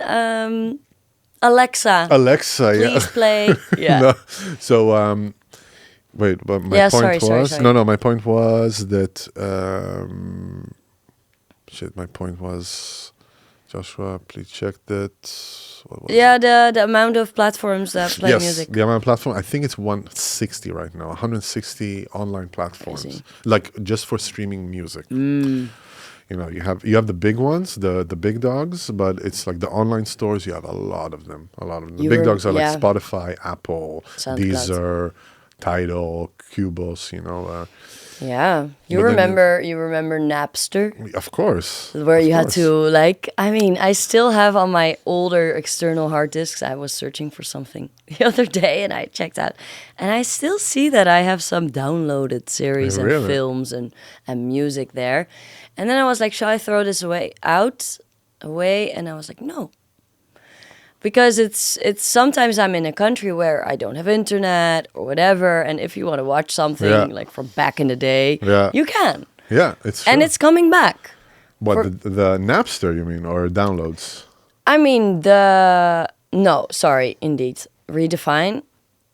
The old times are coming back. Like Mm-hmm. radio is more booming than since years. Wow, okay. There are a lot of new radio stations, physical radio stations, which I possibly also could imagine for you guys. Yeah, for sure. In the Valle area and red light radio. Yeah, red light radio, that's true. I was there the other day. Super cool what they do, and they're really going well. And well, I'm just mentioning them now. Sure, yeah. But there's a revival of CDs coming up, DVDs Yes. coming up. So I'm very happy I Vinyl. kept the VHS. Vinyls Vinyl has been going crazy. Exploding vinyl. Yeah, right now. super exploding. Yeah. And I think I'm also looking into so I'm making a new edition for a work of mine titled Reframing Conventions, and it's actually the first work I ever launched publicly like 13 years ago. And this new edition will be the fourth edition, and it will be an online one. But we're now looking into CD representations, DVD representations of this work as an art piece. And it's so interesting. Like, I remember, burning my own CDs. I still have them, like with all my favorite art. I remember with like a artists. special burning CD. Wow, I remember Yeah, that. my dad Wow. still has those desktops, Yeah, So oh I my can gosh, imagine wow. this is the auntie of all the high tech Yeah. Spotify and the Yeah. quick and the fastness, Yeah. the rapidity of how things go. And Spotify, that's also something that people need to understand, that the resolution is very fixed of the music. How high of a resolution you can upload it. It was just 44K, Very 4400. compressed, no? It's just it's not that it's very compressed. It's for instance, if a studio records in a much higher resolution, which you get this like really really nice sound, it's going to get let's say dumbed down in Spotify. And for instance, in Tidal, it's different, and Cubos, it's also different, but Spotify is the most, let's say, popular at the moment. And that's why still the thing of putting a vinyl, the thing of putting a CD and really listening to it, nothing matches that, Oh, I agree. It doesn't Again, the match that. life experience. Yeah, exactly. Because I mean, we check out vinyls, Joao and myself, and I bring to his house like to check stuff, and it's just such a different experience. You really, you put the needle. It's the physical, the analog experience of having the needle touching the grooves. Like feeling that thing, and it's warmer, and it's You have to clean it deeper. yourself. Exactly, and that's why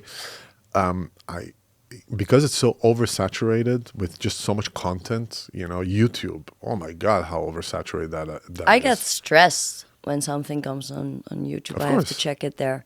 Of course, it's a stressful... Literally getting stressed. My stress hormones are like... Yeah, cortisol is but it's also because it's so oversaturated... Same with Netflix and stuff, by the way. Sorry, yeah. No, but that's the thing. We get overwhelmed with options, and then what happens? For me, at least, I'm like, I fuck don't it. decide. Yeah, fuck that. It's a waste of time. Yeah, exactly, and it's almost I need to really pinpoint what is it that I want to see, Yeah. not to get distracted by the options. Funny, we were talking about New York before that. It's a typical New York story. I just really wanted to eat ice cream. I really, really wanted to eat ice cream. I was walking in Greenpoint and I heard like, the ice cream truck somewhere. They're just driving everywhere. Old It was school. summer. It's like, let me get some ice cream. It was like my last week. I knew that I'm coming back. Actually, I didn't know that I was moving to a different country and stuff. I just thought I'm going to go to Israel for for a month or so, get my shit together and go back to New York. But then I was walking and I see the ice cream truck and I just want to have ice cream. That's it. I go to the truck, I look at it. There are like 80 plus flavors. Yo. And I'm like, you know what? I don't want ice cream anymore. Never mind. Never mind. Yeah. Because it was too many options. Because Yeah. we got into this, into the society basically that we're so oversaturated with options that we get numb with it. Yeah. And that's why you have now this like fringes are happening in a political standpoint, which are saying, communistic perceptions of just saying, we're going to make it simplified for you. We're going to have 2 flavors. Everything is going to be taken care of for you. Back to the binary. Yeah. Back to the binary. For example. Exactly. And Yeah.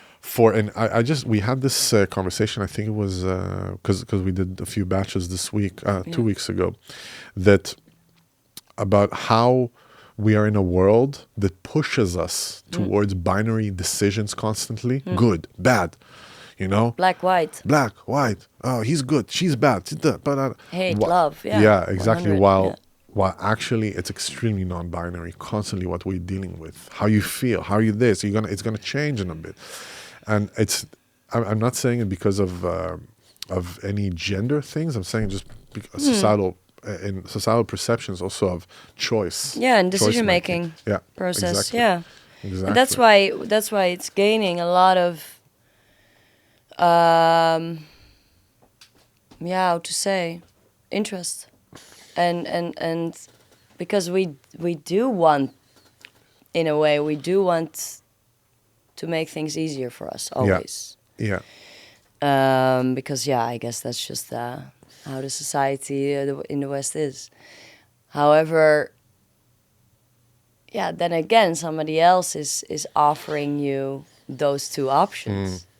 And then many of us, including myself, no, I first need to feel my own needs and wishes and what I want to choose from. Yeah. But then when it's such a shitload where you need to choose from, you're like, and then many people just choose, okay, then black. Yeah. Exactly. But whereas no, there's always an option to say no. Yeah. I will then I won't choose. I won't make this decision. I will neutralize. I'll get back, inform myself a bit better, and then make a more conscious, aware, like getting aware of what the actual options are. But it's true. Isn't there like a super big gray area then? Yeah, and that gray area brings uncertainty, and people don't like to feel uncertain. They want to know what's coming, and and that's why you have certain political leaders that just promise you a bunch of nonsense, like free rent, or which is never gonna be lived up. Government-owned groceries in New York. What is happening with you? Oh, really? Is that a Yeah, new thing? yes. What's that? Oh, this guy, it's like he's a communist. He was elected to be the mayor of New York now. Okay. Zoran Mamdani. And he just promised a bunch of things that are... But what is government-owned groceries? What do you think it is? I have a feeling, but what does it actually... How could it unfold on societal level, like on daily level? On daily level, it means that it's not privatized. It means that you're going to have the same everywhere. You're going to have the same type of ingredients. You're going to have the same type of suppliers. Yeah, that's communism. If you don't understand communism, what it is. It never different worked. cultures. It never worked. It's like we talked about. It's like heroin. It's not that someone out there is a success story from heroin. It's like some junkie and No, but it's not gonna happen in New York. It's not gonna happen. He was just But elected. he's the mayor. He's just elected yesterday. Yeah. Oh my god. Yeah. He was just elected I'm yesterday. gonna dig in this. Yeah, and he promised I wasn't like aware yesterday. free rent and stuff to people, and I was like, Free rent. yeah, free rent, yeah. What do you mean free rent? I don't understand. Like, What first is of all, that? Yeah. first of all, It's it's a capitalistic. contradictionary. It's a capitalistic society that is built on growth. It's built on. It's built on expansion. It doesn't work in American society. It just No. doesn't work. They need to have a free market that can move constantly by Yeah. your own self-determination. Not that someone comes and says, "Oh, you made too much money. We're gonna stop." You know, people want to be able to know that they can grow their own yeah. concept. The illusion, at least. Exactly. Yeah. Exactly. In self-determination, let's say Yeah. like this. And communism takes away that self-determination. It takes away. There is no self-determination. No. The self-determination is only of the state. What does the state need? Where did it work? What? Eastern Europe? No, it didn't. You know? It's like Cuba? It's like, what are we talking about here? You know? And It depends on what you want to make work, like to let work. You just want to control. yeah, and I think that once And if that happens, then it works. Yeah, and for I them. think that once the governing power gets that amount of power, they're not going to concede. They're not going to give it back unless there is some revolution that will happen that is extremely violent and bloody. Yep. And what is interesting also is that that Mayor is also an Islamist in that sense, that he believes that Islam should be the main religion. And Interesting. yeah, so the interesting is that I see a lot of correlations between that and the revolution that happened in Iran in 1971, is that when the Ayatollahs made a strong connection with the communists in Iran. And basically they overthrew the governing power to be able to take over the country. And they promised a bunch of nonsense to people also. And then what happened when they got into power? They executed all the communists. Yeah. Oh my! Wow! What a So I was like, yeah, right. yeah! What a big turn of events yesterday. It's huge. I was Oh, I check mean, it. I just came from Paris yesterday evening, and I was not online. Whew. yeah. Oh, I'm sweating for some reason. Yeah, you're sweating all of a sudden because of this turn of events. Because of New York. Yeah, Look at me. exactly. But it's the liquids. Let it flow. Maybe it's the hormones. No, I feel embarrassed when I sweat. Oh, don't worry. No? You're sitting opposed to a performance artist who has been using You're in a safe space. her own Look, menstrual blood. Exactly. oh, diarrhea. So finally. don't worry. Yeah, Okay. I will just take a little bit more of distance at a certain point, but it's okay. It's okay. You're good. You're human after all. I am human, yes. I But am. wow, okay, that's very. So one more question about that, not to make you sweat more, but Yeah. so- I'm also thinking about like the comment section. Oh. Yeah, but yeah, tell me. yeah, maybe you should cut this. Can you give me my shirt behind you?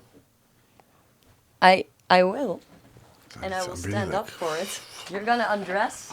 No, I'm not gonna dress. Oh, I'm just you gonna. use it as a- It's the towel I can give you scissors to cut this. to cut. So No. bad, yeah. Oh my lord. Okay, so how is that possible? What that he was elected? Yeah, I because think, of the especially young in generation. Islam is. The young generation. Young generation are. But aren't they still afraid of the whole that Sharia law. I don't know of the terrorist situation that happened I- with the World Trade Centers and stuff. It's still so But rooted they're not. in them. But they're not from that generation anymore. Oh yeah. World Trade Center happened 24 years ago. So Oh, in it's that literally sense, a younger generation. yeah.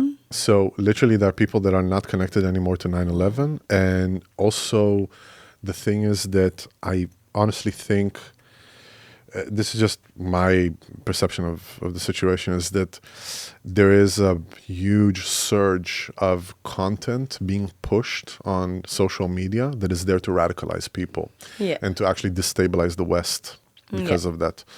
And that comes from foreign a powers. fact. It's like content farms that are just pushing.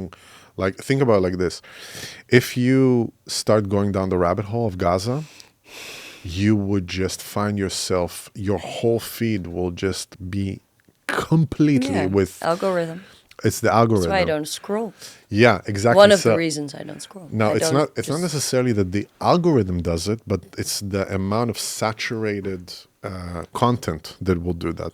So if let's say we would have $1 billion, I'm saying, and any type of person that would look or search for performance art would somehow get to you, no matter what. Because we will flood the algorithm with millions and millions of posts from different locations and flood it and flood and flood and flood and flood and create all the algorithmic connections between them and continue doing it and having bots on top of it, engaging to it. And you're going to find this like ecosystem that is completely fake, but that people fall into it and then they get radicalized. Yeah. And what I mean with I saw it with people getting radicalized. It's like, Really? genocide, apartheid, all these things that you're like, dude, you're not talking straight anymore. It's like this. Well, it's not your brain anymore that talks. It's like Somebody else's brain. Talking points and And then brainwashed. it's not. I'm following actually I'm following a really good channel called the Aaron Cohen Show, and he's a law enforcement guy that does a lot of counterterrorism. He was special forces, and he was talking exactly about that it's no more recruiting in dark alleys and sending and this. It's algorithm. You start,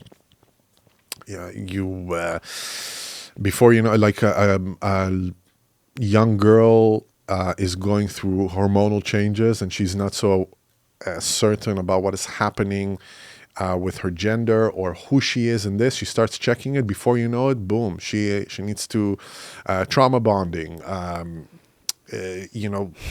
gender fluid concepts, or sex changes, all these stuff for kids that are not fully formed yet. Yeah, it's hardcore. And that radicalizes people because of that.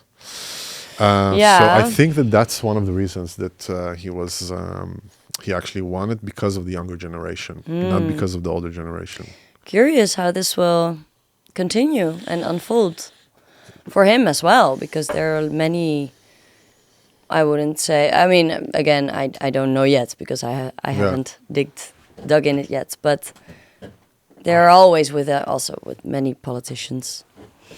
There are promises. Yeah, because they want to Fake promises most of the time. Huh? I mean, it's populism.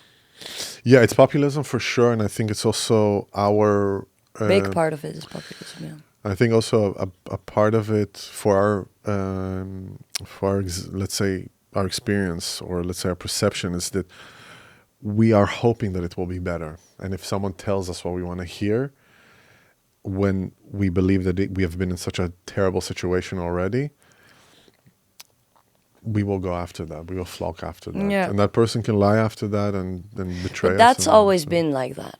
Yeah. I mean, the only big difference is now that the media is going on such a fast pace. Yeah. Back in the day, there was also media, of course, but nowadays we're all accessing it constantly. Yeah. And that's the thing for me that makes it, I'm quite worried. Yeah. Yeah, we were just, I think in one of the podcasts we were talking about that the news used to be something that you watch in the evening, right? Mm-hmm. It's like they aggregate everything that happened in the world. And it was relaxation. Yeah, exactly. And it's like, it happens, and then it aggregates it, and then they just send out like the top stories, and you get it actually pretty sanitized. But now it's 24/7. You can just all the time there is news, like all the time. And you go to NOS or you go to BBC or you go to CNN, there's constant change there, because that model, or let's say that format of social media, of the feed that constantly reloads and refreshes and all that, needs to also be in the news. Yeah. So then they push and so that is news. The entire term news and definition of news for me is so vague. Yeah. Like what is news? Like, it's news nowadays that are okay, I won't even make an example because I think we all know what I mean. I don't want to place things in a certain. Yeah. No, tell me what I know. Well, because some people so might find something. I mean, it depends on what you think is news. I think it's not. For me, it's a lot of it is bullshit. it's like I don't care. I really don't care. And the bigger things, like what you just said about the mayor, is something that I'm like, oof, okay, I really need to sit on this. I want to take my time and investigate before I can say something legitimately about it, or valid. And that's because you want to create an opinion about something, or at least I think that's necessary, and that is difficult these days as well, because people are so easily commenting behind the screens, and indeed. And don't forget that a lot of the comments that you see, especially on, let's say, bigger channels, a lot of them are not real people. Yeah, indeed. So you're interacting with someone that sits with 50 accounts and just, bot farms. Yeah. Just sending here, sending there, sending this, like this same articulation. Just does it again and again and again and again. And that infuriates people, and they spend a ton of time on it, And money. And money, also money. Because if such a bot farm says something about you in a positive way, or your brand, or your whatever, that's such a money-making business. Yes. That's the gold. Yeah. That's the new gold. Yeah, because we are in an economy of attention. Yeah. The number one currency that people trade with online is attention. Yeah. It's like the more followers you have, the more streams you have, the more this you have, it means you got more attention from people. Yeah. It doesn't necessarily mean, that's another thing, is that, my son was telling me, oh, you should do like funny stuff. And this, I was like, I'm not going to demean myself for social media. I'm not a clown. I tell jokes sometimes, but I'm not a comedian. Yeah, I'm not. It's not even comedian. I'm not like, you said, you should like wear some funny stuff and play the piano. I was like, no, I'm not. I'm not going to go down that road because it's not also the brand that I'm trying to show out there. Yeah. And there are people that are doing it, and it's all good, and it's nice. It's cool what they do if they feel good about it. Yeah. It's just that I think that the most important thing is that with uploading content is to continue being consistent. Yeah. Now we're building, for instance, this platform here. We don't have a lot of followers. We have, for some reason, a lot of views, but not a lot of followers. And and I feel that if we stay true to our brand, it just continues, and it will grow by itself, because people, in the end, they like to see consistency. They don't like to see these things blow up and then they. Well, that's part of the spectacle society. If things are viral. Yeah. Go viral. Sorry. Or are like a hit or a trend or this or that or hype, which is amazing, because in that, like, a lot of people will see you and give a brief moment of attention to you. Yeah. However, it's just a brief moment of feeling happy or happiness, just as consuming for me represents. I barely buy new stuff. I never shop. I don't do those things. But you're very fashionable. How do you? Yeah, but I know what I want. You know what you want. Okay. And I know how to. I never buy fast fashion since the Fashion Academy. So that's a long time ago. 14 years ago, 17 years ago. Yeah. Anyway, so it's like, but indeed, the consistency, that is something that I'm way more. I can connect myself way more towards, because I don't know, I'm just personally not a big fan of the whole spectacle society and society of the spectacle. Yeah. Feels like half of it is monkeys watching, half of it is doing dumb stuff like your son also suggested. And dumb can be fun, huh? Yeah. I can also be very dumb and humoristic and just, love it, like entertaining. But would you want this to be your for me, brand? No, That's what no. I mean. It's very important for me also as an artist. Yeah. Like I tend to even say sometimes, hey, I am not there to play an act or for your entertainment or to be a character. If you feel it like that, that says something about you, that's fine. But I don't want to be solely entertaining or amusing. Yeah.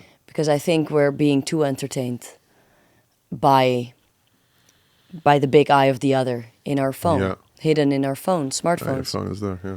You know? Exactly. Yeah.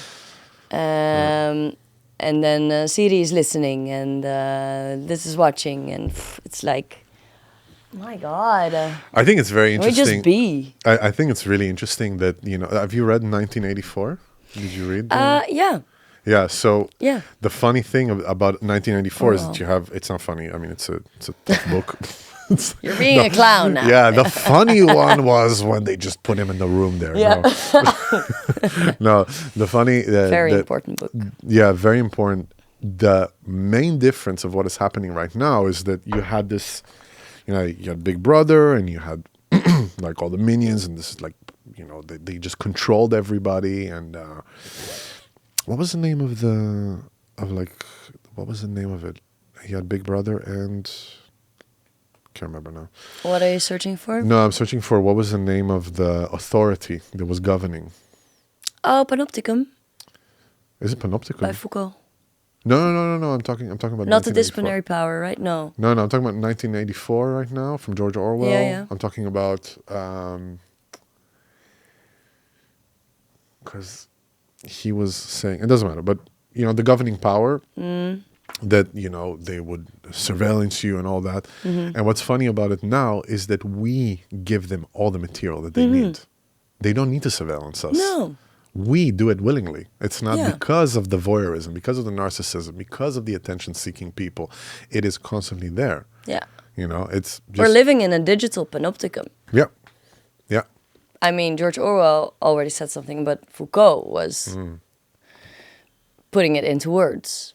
Yeah. Like how the disciplinary system of the panopticum back in the day, with the prisoner, like the prison being not built under the surface anymore, but being built as panoptica, as cylinder-shaped disciplinary power systems, architectural systems. That's so interesting. I am very inspired by philosophy and philosophers, and Foucault in particular. That is something that was so amazing how he described it, is that cylinder-shaped original panopticum in prison, as prison. The prisoners started to discipline themselves through the eyes of the guards watching them in the circular shape. Wow. Panopticum.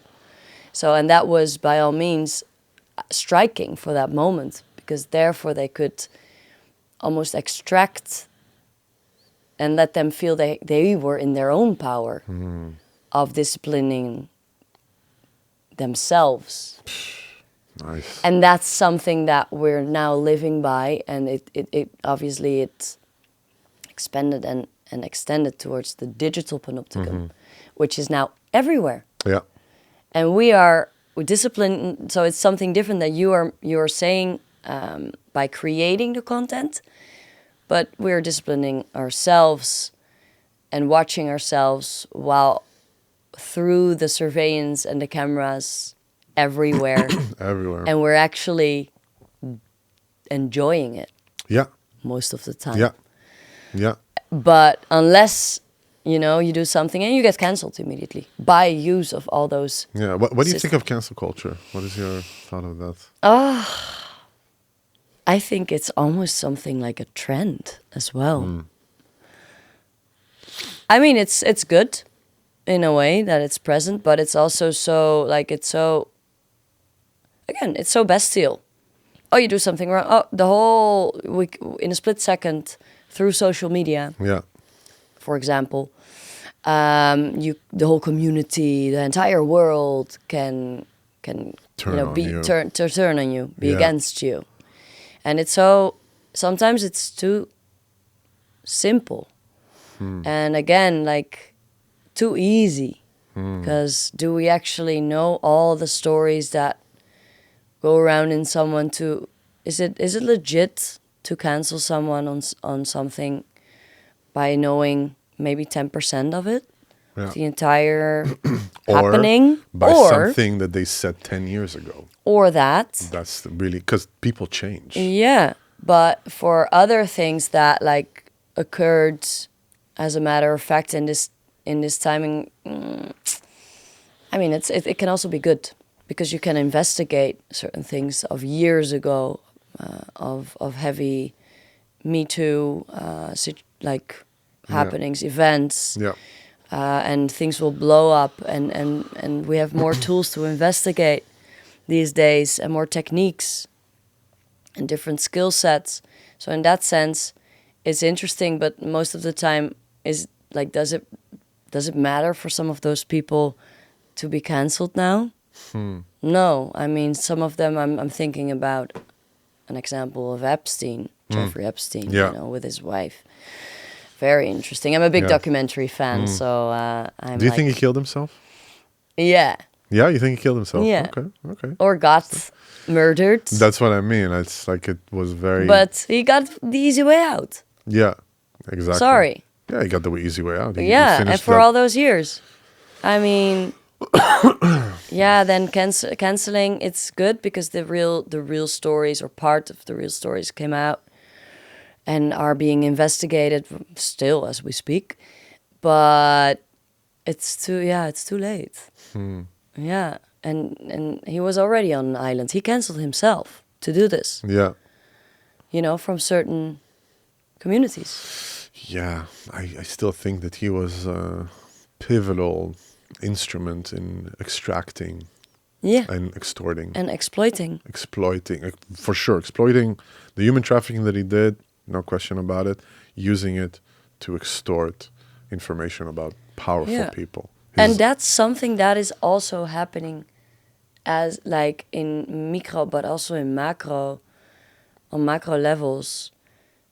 Oh, and that's so frightening to me. The exploitation that happens by brands, and again, indeed, those bots, and by all through that phone Yeah, on kids, yeah. on that's really frightening to me. Yeah, that's something that that concerns me the most, because it's not, when kids are still developing their brain, are still developing a perception, they're still developing about themselves, about the world, and then you bring such suggestive information onto them, Yeah. and on a copious amount also, not, Yeah. hey, did you ever think about this? It's not, did you ever think about this? Did you ever think about this? Did you ever think about Yeah. this? It's a constant, the repetition It's of almost it. a The preach. repetition. Yeah, it is. Some people are It is. considering themselves gurus. Huh? I call it the gurufication, as a not necessarily only as a negative thing, but indeed the way some people talk in vlogs, or I don't even know how you call it, these reels and stuff like that, to kids. Exactly how you're exempling it. Yeah. Ding, ding, ding, ding. Yeah. It's like, The phenomena of Andrew Tate, for instance. Yeah. What is this? What are you doing? Whoa, It's whoa, like whoa. this guy played all of you, you know? Whoa. So he's like strong, and he was a fighter, Yeah.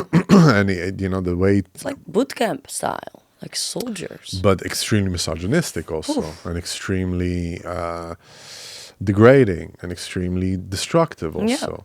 And also he's a con artist, I mean, this is, but also at the same time, people made him who he is. They gave him that attention. At some point, he was the most famous person in the world, There was no, I'm sure that there's anyone you can, well, I'm generalizing, but the majority of people that you would ask on the street, do you know who Andrew Tate is? They'll say, oh, yeah, I've heard about him, Yeah, exactly. In the Netherlands, and it's like, or even, and that's the power of the internet. If I even think of populism. Yeah, I think of where my music is most listened to. It's all over. I have like something like 140 countries that it's just being spread out, which I wouldn't be able to do if it was just physical. We need like a big distributor and push it and this. But because there are very smart ways of pushing nowadays content, and even if it's campaigns and all that stuff, you can reach a lot of people and your demographic and build a community and all that stuff. Yeah. And people build communities, people build platforms, and these platforms grow and they become like huge, and then they get canceled. But then, I was talking about with Joao, like, what happens if like this becomes really big, and then they find something I said like 10 years ago. And I'm like, oh no, shit. Because I'm sure that I said some stuff 10 years ago that I didn't even think about, I was like, like, yeah, fuck this guy, you know. It's like, and then all of a sudden it's gonna come back to bite you in the course. ass, you know. But yeah, that will always happen. That's why it is important to be a bit nuanced and think before you say. However, I'm also somebody who just thinks many things at the same time. Yeah, but you can't all the time. And then, exactly, But you and then can't. sometimes I spread what I say, but I don't, I do, I don't know, it's so difficult. I think it's most important not to outbalance between your online behavior and your offline behavior. Yeah. Yeah. Let's just keep it to that in a way. Like, some people are losing who they are, don't even know yet. For example, children who they are offline. I met a couple. I mean, do we ever know who we are? No, but you know what I mean, right? At least have some certain sense of, hey, this is what I stand for. This is how I want to position. Exactly, and this comes also from just life experience, and I think that also, But life experience also happens a lot offline. Yeah. So if you don't exactly, go there, exactly, you don't get out. Yeah, and that's you also experience? for instance this thing of, you know, I'm Jewish, and like this surge of anti-Semitism. It's mostly online. It's not that I will go and someone will just be like attacking me because I'm Jewish. You know, also people want to attack me, but it's like the Knock thing on is, wood, though. Knock on wood. yeah. But I'm just saying, Happens like, a lot. Happens a lot. It happens a lot, but online it's like really hyperbolic. Like, this is what's So going to heavy. happen. Now you're going to handle, you know. Also, what happened here in Amsterdam, for instance, when there was the between the Maccabi and Ajax, you know, they call it pogrom, they call it this, they call it that. It wasn't. It was very violent. It was, but pogrom is a different thing. What's that? Pogrom is the deliberate persecution from the community upon Jews. But Okay. that means also from the police, also from the government. Yeah. So it means that you're not protected at all. No, Like, it sounds exactly. and that's how actually my grandfather died. You know, in 1941 in a Farhud in Iraq, because no one protected their community. The government was a part of this. You know, they facilitated it. They didn't care. They wanted to get rid of them, so they did that. And that wasn't what happened. Maybe you're gonna crucify me? No, I don't care. But it's like it's not really. But they use this hyperbolic things, and it becomes this, and everybody's don't go to Hyped up. Amsterdam. Hyped up. Don't go to Amsterdam. They're gonna hunt you down the street. It's like, come on, man. It's like drugs, huh? It's like kick. Yeah, exactly. The new Rohypnol. Yeah, like being used a lot. Anyway, no, true. Tell me, That's what would be the advice if you could sit with yourself from, let's say, you know, Lisette from like 19. You're 19 years old. Oh, yeah. And you can sit with yourself. from Right 19. now? Yes. What would be the advice you would give yourself?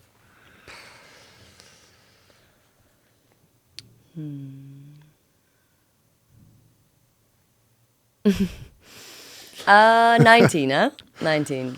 I would say, yeah. I would say try to, you know, because one big theme in my life still always has been is releasing, letting go, loslaten. And the struggles that I have with that. And back in the day, I would say something about that, like it's okay, you know, like in sense of try to let things go. Don't be so controlled. Open up towards your vulnerabilities. Investigate vulnerabilities of yourself. Because I started doing that when I was 21, 23 for the first time. I would say something about that. Was it hard for you to be vulnerable before that? Yeah, yeah. I was very tough and toughen up, and I had to survive certain phases in my childhood. And my body did that, you know, it was very like damping all my feelings, and everything I liked was about controlling and damping my feelings and just basically some sort of survival mode. but that, I mean, those coping mechanisms have always been and still are part of my strength and my qualities. However, I know way better now how to use them. And I've started to open up to the vulnerabilities later on because there was no... otherwise, I would have been a very different person and different... I think I would take a different paths. So my ambition to be creative always is something that... and my passion in that, and discovering the passions in that, something that has been part of my survival. Yeah. Yeah. Nice. Thank you. Thank you You're for that. welcome. What would be the advice you would give people that just finished now school for the arts? Same. Yeah.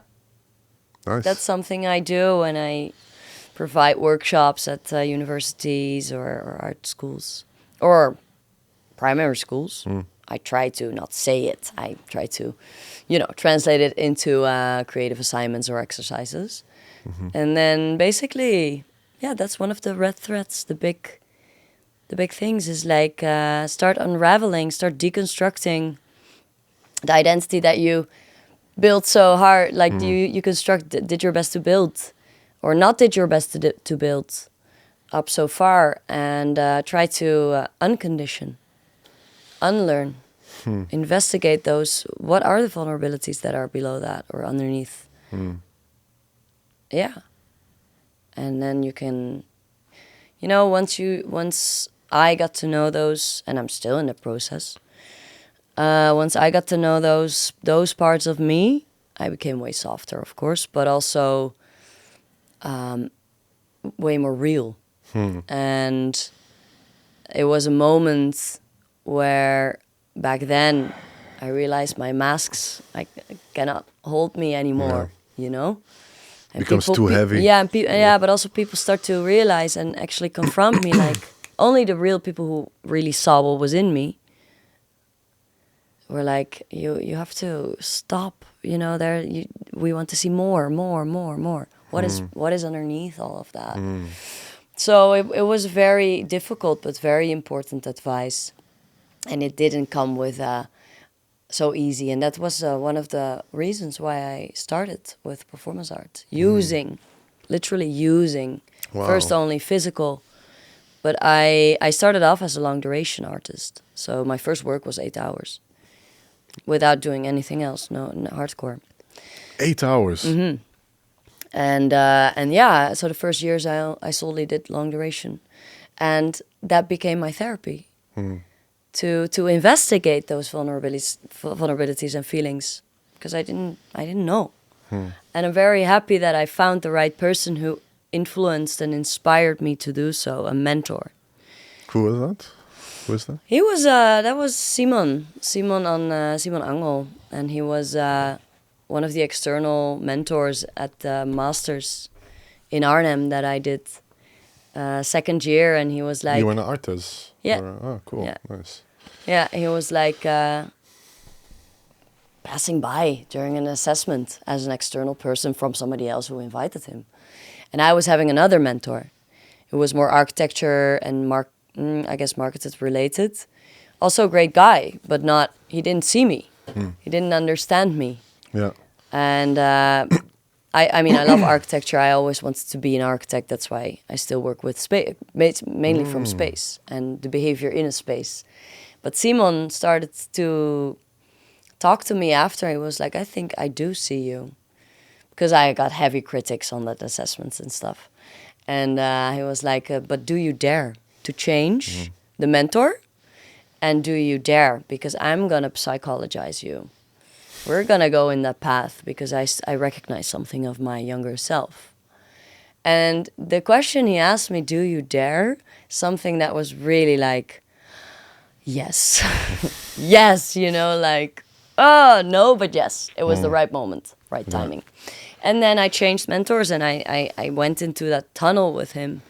So it feels like really like weeks of a tunnel, months of the tunnel. And then he started to, after all those sessions, basically, he introduced me to, do you know performance art from the 70s and the 60s and the 50s? I was like, no. And then he came with Ulay, and then with Teshanshi, who's still one of my big heroes, both of them.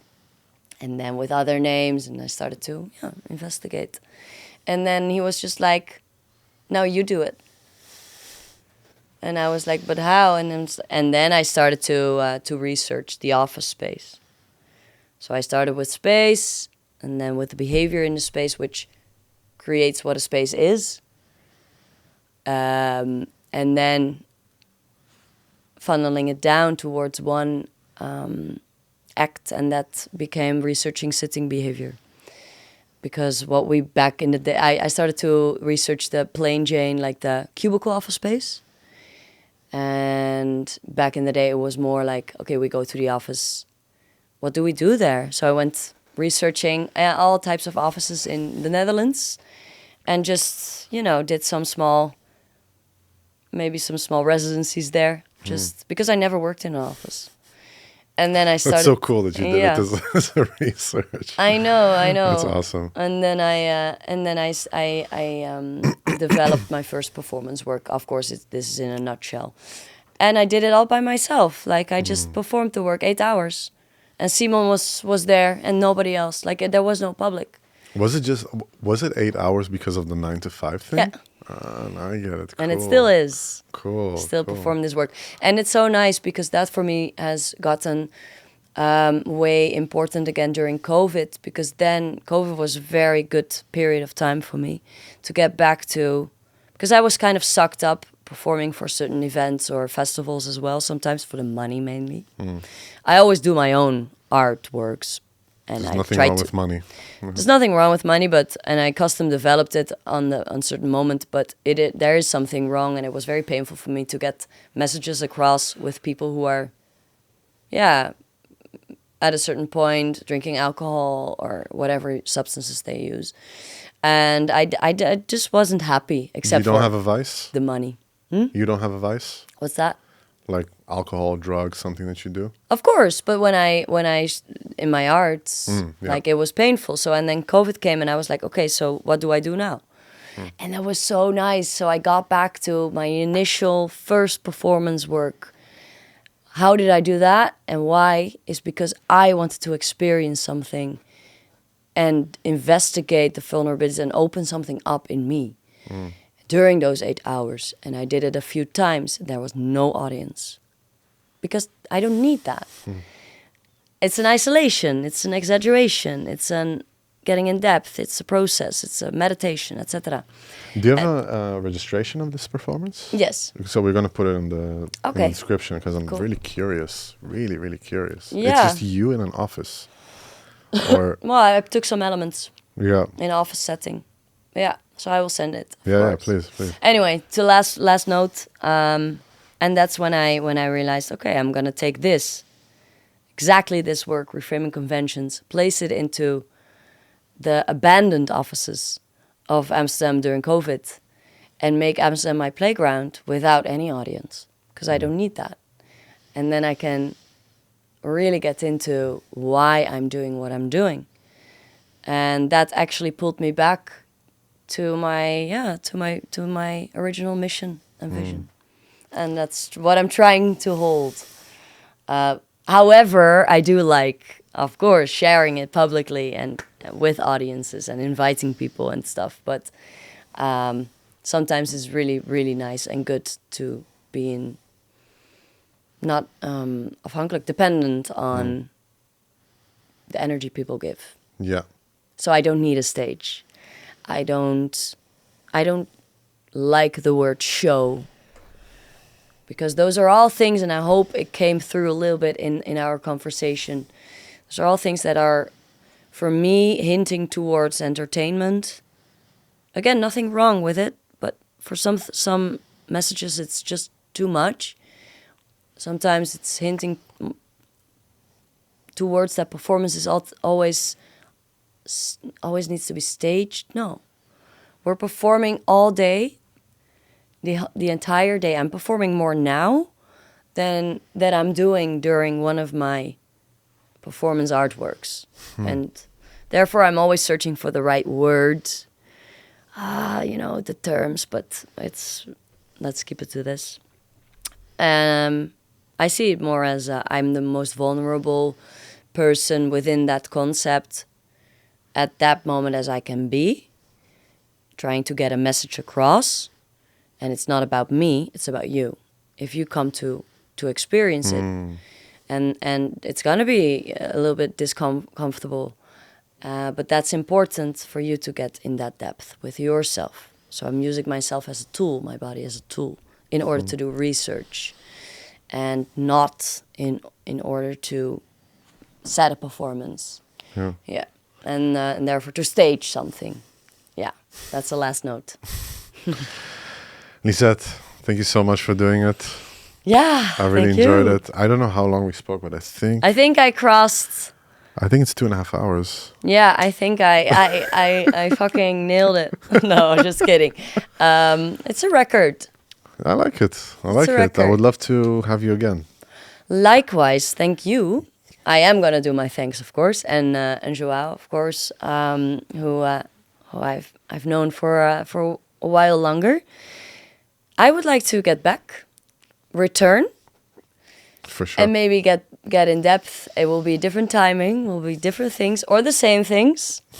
Thanks a lot for your interest, and it was very, very nice to get into conversation, a real dialogue for 2.5 hours. Thank you again. Thank you so much. I appreciate you. I appreciate everything you're doing. I appreciate your work. Everybody, thank you so much for joining us here in Into the Score. You know where to find us. Actually, you've been watching now for 2.5 hours, so of course you know where to find us. Come on. Hey, I'm looking at you there. The person that is not subscribed. We have almost 300,000 views, and 95% of these views are not subscribed. How can that be? Tell me. Tell me. Anyway, you know I love you. We're going to see you. Follow us, please. Like, subscribe, all that thing. We have so much more content for you.